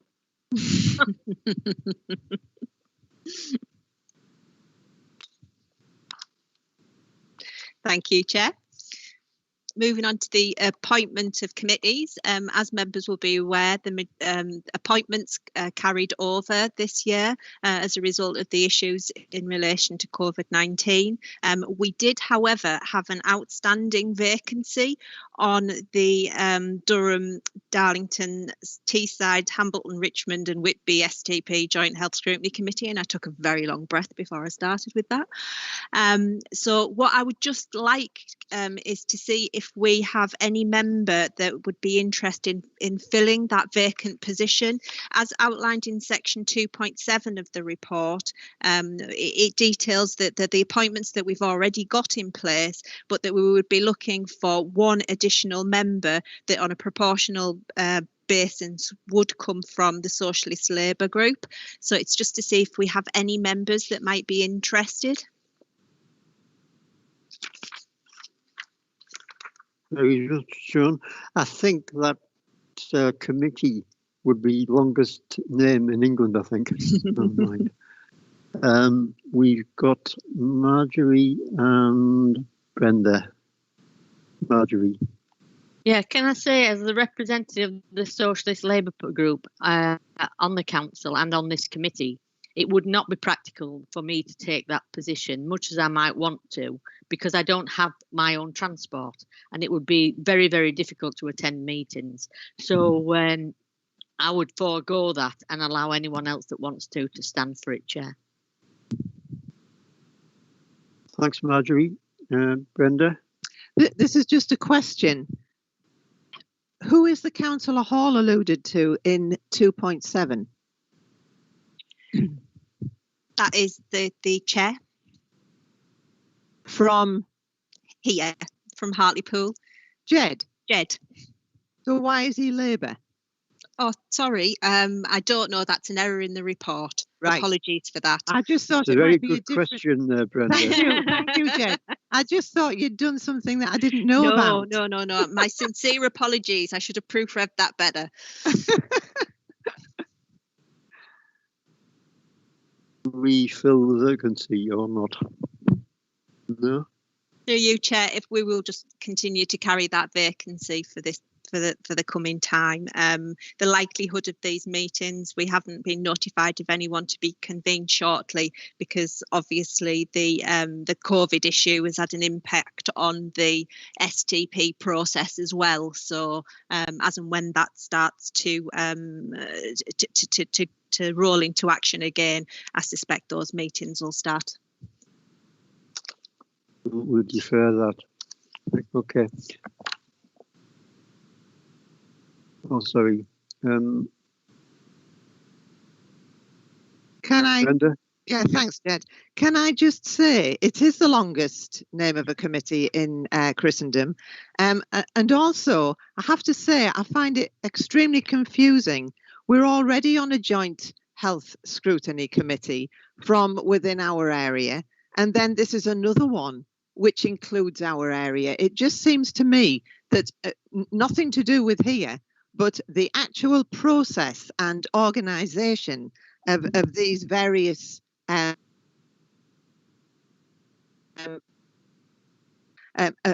totally ridiculous and completely, and again, I can't think of the word, it's not challenge this time, but that they're, you know, when everything is too much, there's far too much going on. It should be streamlined a little bit more, in my opinion. It just creates confusion, I think. Through you, Chair, I think Councillor James would probably support me in saying we tried for a number of years to try and get the process slowed down. Okay. But the issue with this one is that it does relate specifically to the STP and the changes there. So, but I will take on board the comments raised, and I will make sure that they're once again fed back into the group. And lost again. Thank you. Thanks very much. Okay. So 6.4, scrutiny work programme. Joan, again. Yep, that's me again, Chair. Members at their meeting on the 10th of September considered the form and focus of how they wanted to go forward for the remainder of the 2021 municipal year, and you agreed a number of areas of focus, and they're outlined in 2.2 of the report that went out to you. At the time of the committee's decision, Hartlepool's 7-day case rate per 100,000 was around 42.7. Since that time, there has been a steady upward trend, and I don't need to tell members that has seen a significant increase. And actually, at the time when I finished writing this report, we were looking at 108 per 1,000, and I think it might even have gone higher than that in the intervening period. So I think what I would say is, whilst the recovery work has commenced, and members will be aware that the Hartlepool COVID-19 recovery and renewal plan was endorsed by F&P, the increase in cases and the designation of Hartlepool at that time when I wrote this report as an area of enhanced support, but actually moving into increased restrictions, has resulted in a renewed focus on response rather than a full attention on recovery and going forward. This, I suppose, further emphasises the need for you as a committee to be very aware of being flexible, of being timely and being reactive, not only to the demands of our officers, but of officers from partner organisations as well. So with this in mind, I've pulled together in section 3 some suggestions around the work programme going forward. And as a starting point, to allow us to look at it on a realistic basis in terms of the time that's remaining for this municipal year, I've at Appendix A pulled together a table, and I've dropped into that table indicative dates and months for the audit standards and other statutory items that you're required to consider. So that gives you a baseline for the work that you have to do over the intervening period. We do have a critical role to play in responding to the pandemic and shaping and helping monitor the recovery plans that are in place. And as I said, those recovery plans were endorsed by the Policy Committee in August. So as part of the recovery plan that was endorsed by F&P, the plan set out some strategic objectives, and there is a framework for engaging with partner agencies across themes, and the themes are outlined in 3.3, and a full and more detailed description of the framework is outlined in Appendix B. It's these themes that are proposed to form the basis of discussion to allow you to reflect on the Council's response and to monitor the recovery and renewal plans. And I think it's those action plans that we'll be looking at bringing to the committee as and when they're available. I think going back to my previous comment, obviously intended timescales for progression of those action plans will have had an impact from COVID, and I'm sure that both Hayley and Chris will be able to comment on that. As such, we need to give consideration to the appropriate timetabling going forward. So what I'm suggesting, and it's up for the committee to decide if they wish to proceed with this, is outlined in 3.6. So given the number of months remaining in the municipal year, you're asked to consider the potential for selecting a number of specific themes upon which to focus your attention. Members are asked to consider receipt of an initial overview presentation on the Council's recovery and renewal plan, and that is timetable and its timetable going forward, and that is proposed to come to the committee in around November and December time. You're also asked to identify a maximum of 2 themed areas for consideration to coincide with the availability of the action plans. You're also asked to defer reflection of the Council's response in relation to the agreed themes to the beginning of 2021 in order to allow officers to focus on the provision of the ongoing response. Chair, those are the suggested recommendations in the report. I'd just like to open it up to members. Thanks very much, Joan. Marjorie? Thank you, Chair. 2 comments on the timetable. I'm assuming that the first line below audit is an error. We wouldn't be looking at the draft 18-19 statement of accounts, surely? No, sorry, we should. Right, so that's No, an error, right. and it needs correcting. The other question that I need to ask is, at our last meeting, we agreed that part of our programme this year would be to look at the councillors' call for action, how it works as an educational tool really for members, so that we can ensure that new members and older ones within the authority would have a better understanding of how that ball game is played at all, because they can fall foul, as quite clearly did happen, that because you do certain actions, you may take up a petition or you may present a petition to council on behalf of residents, that can then be used to disbar you from having a council call for action.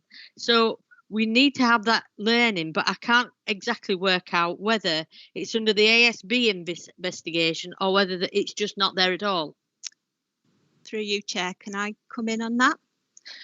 Right, yes. So the minute in relation to the previous meeting, I think what had been minuted was that actually we would be using it as a training opportunity, and on that basis that we would be organising a session, whether that would become under a member seminar or whether that would become as a specific training session, and that we would look at those lessons that could be learned as part of that training session. So it was on that basis that I didn't include it in this timetable, because we were going to do it as a separate training session.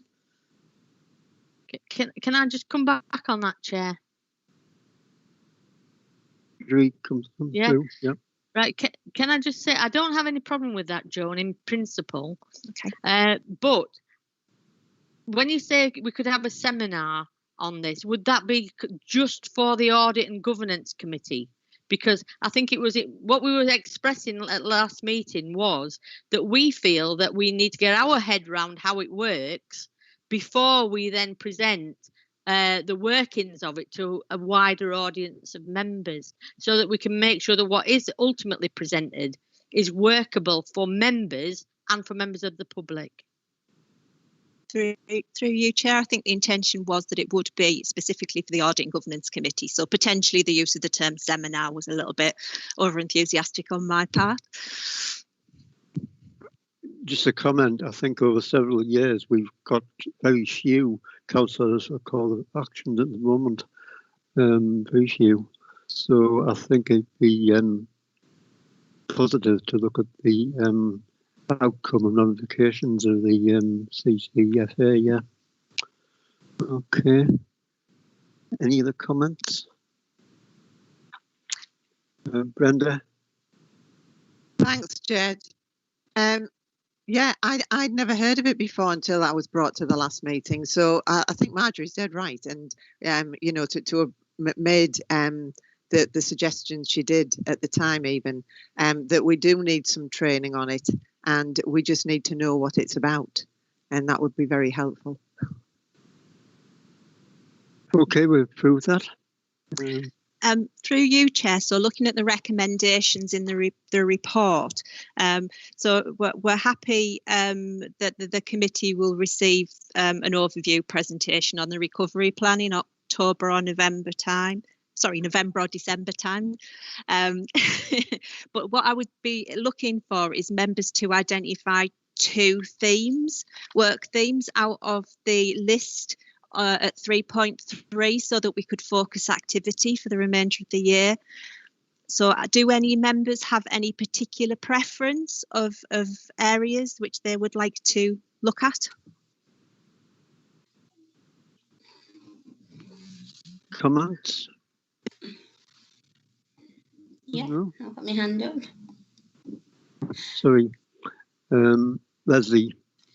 Yeah, can I I don't know where it would come in here, but when we talked about the financial recovery from COVID, there was, obviously that's of real importance, but we also talked about the issue around young people and their how we put out information to young people in Hartlepool, particularly in light of what's going on with COVID. And unfortunately, it seems to be young people who are at the receiving end of this awful situation at the moment. One of the biggest issues that came from a very good presentation from the Director for Public Health at our last meeting was, you know, how do we engage young people? How do we make them aware of the dangers of COVID? And how can we use social media and other means in order to get the message out there? Because quite clearly young people, and I don't think it's just in Hartlepool, I think it's probably across the country and beyond, they certainly don't read newspapers anymore, and they get most of their advice now from social media, and I think they get most of their news from social media. So I suppose what I'm trying to say is, is there an opportunity to look at how we engage young people in, and certainly issues around public health, particularly COVID, which is happening to everybody at the moment. Just a suggestion. Chair, I don't know if I could ask either Hayley or Chris if there'd been any discussion about that sort of side of the issues as part of the generation of these areas. I think it's something that Sally Robinson's definitely aware of in terms of the issues of needing to communicate with young people. I'm not sure any more than that, so I think maybe something we need to take away and come back on. I'll make a note of that, Chair, and progress that outside the meeting.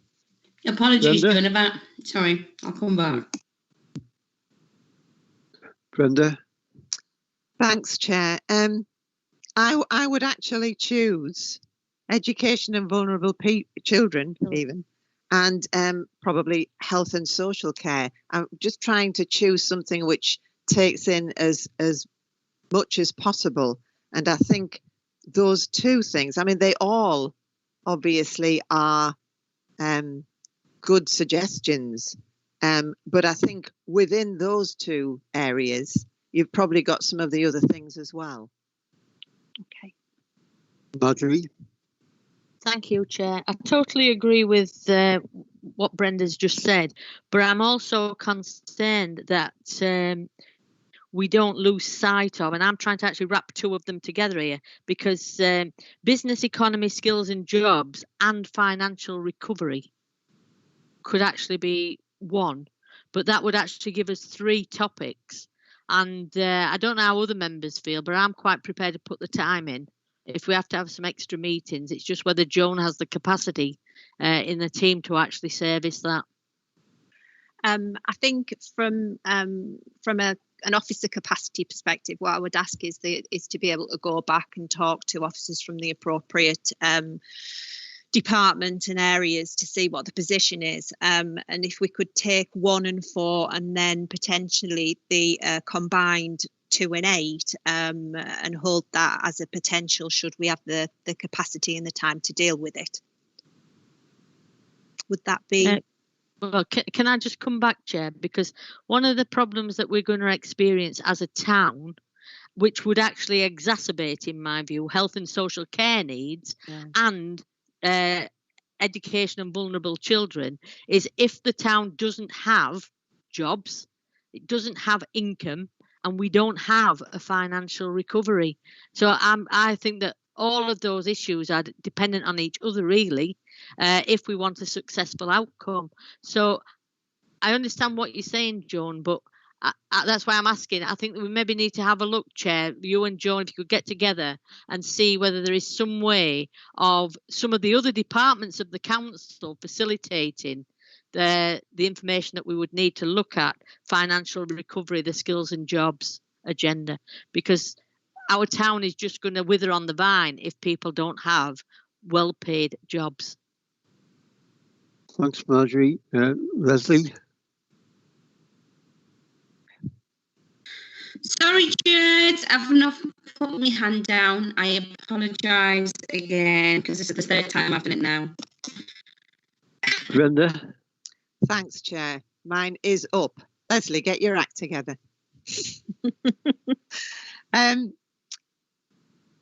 Could we possibly put together in some kind of way the health and social care and the education and vulnerable children in one wrap?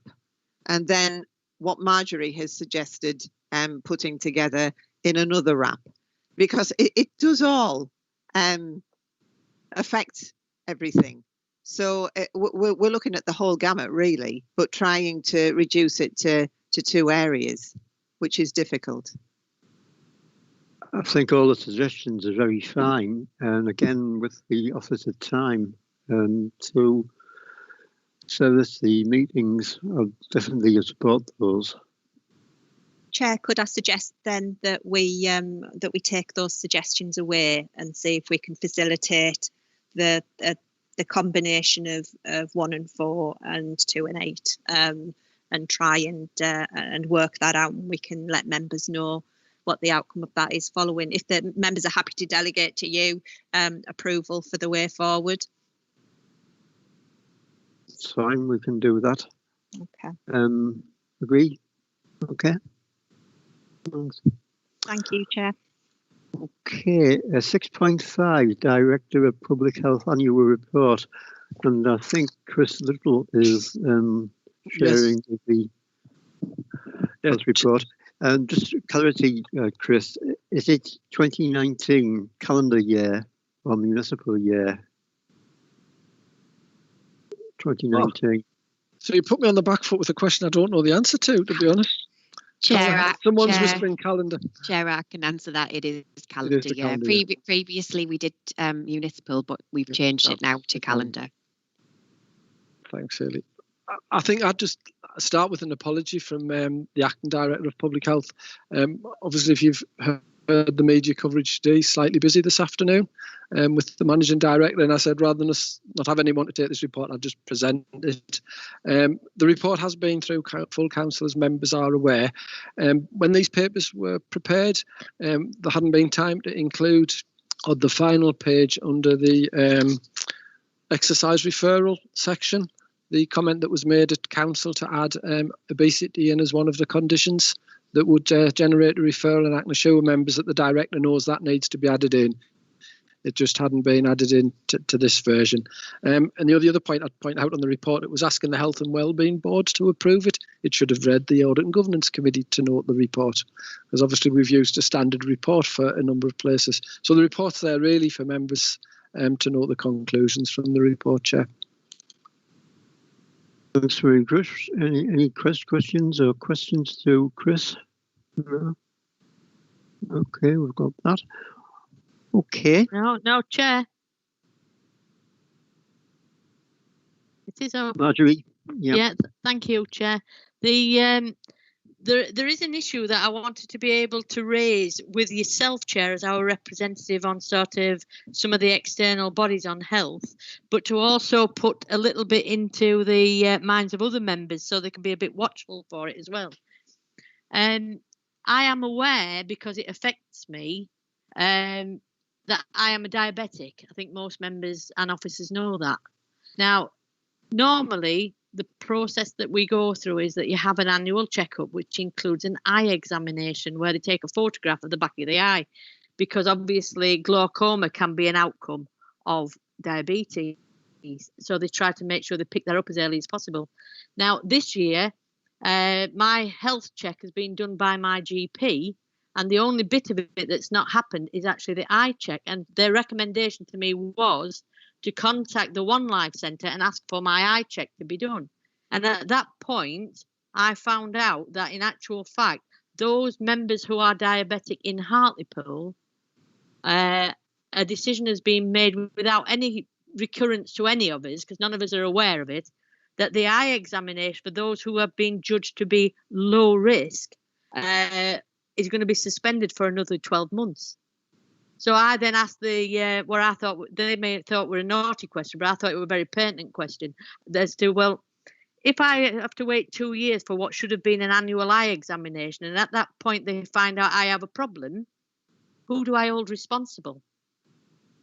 And they didn't like the question, but they said that the decision's been made.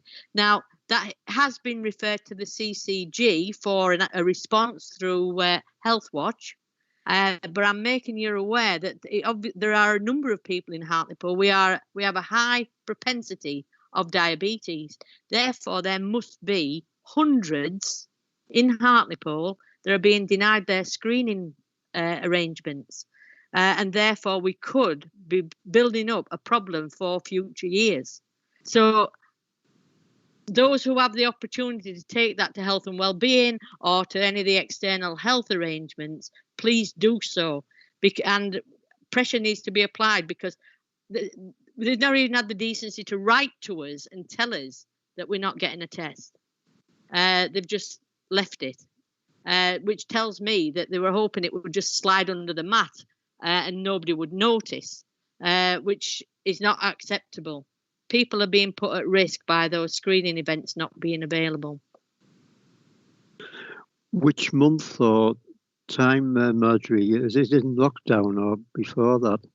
Well, normally I would have my annual checkup in August, and in September my doctor's surgery, the diabetic nurse, carried out my check. And so a couple of weeks ago I had the check, but they obviously can't do the ophthalmologist bit. They can't do the eye test. But there is no facility in Hartlepool for the eye test to be done unless you already have a problem. And I don't understand that, because you sat at least a desk's width away from each other with the person doing the test.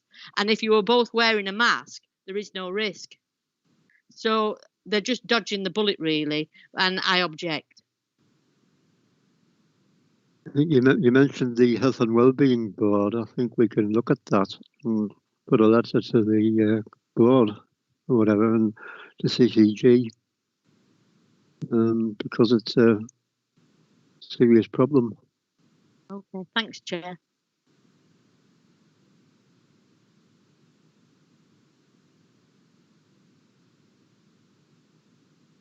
Chris, or you finished? You finished? Okay. Members can just note the report, Chair. If you're happy to. That's the report here. Okay. Right. 6.6 outcome of consideration of antisocial behaviour in Hartlepool investigation. It was a long haul from a year ago that we launched the investigation of antisocial behaviour in Hartlepool. October, November last year, all members were contributed to the investigation. In previous investigations in health, it was the hospital and mental health, but antisocial behaviour was a front-facing investigation to residents of Hartlepool.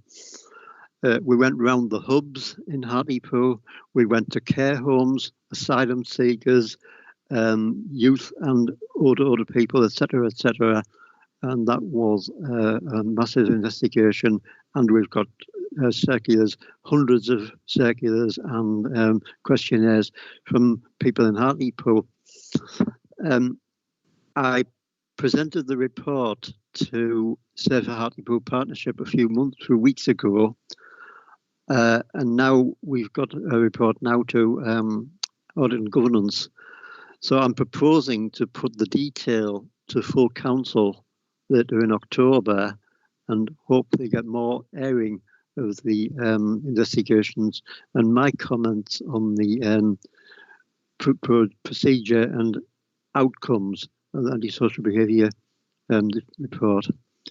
So any comments now got to prepare from October 20th, I think it was, on the council meeting. Okay.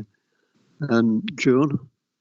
Thank you, Chair. Just to confirm that when the report was presented to the Safer Hartlepool Partnership, there were some discussions in relation to the recommendations. The partnership was supportive of approving the recommendations.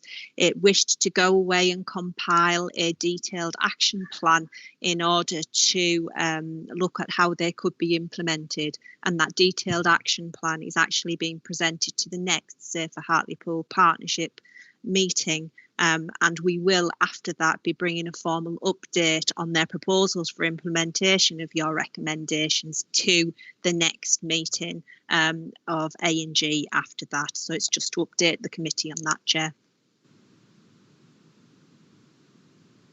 Any comments or look forward to the council meeting?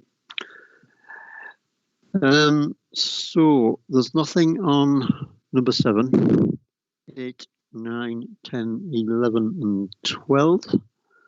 Any other business which the chair considers? Nothing up to now. It's a long meeting and we complete the meeting now at 4:15. So thank you very much for your attendance and hopefully see you at the next meeting. Thank you. Bye.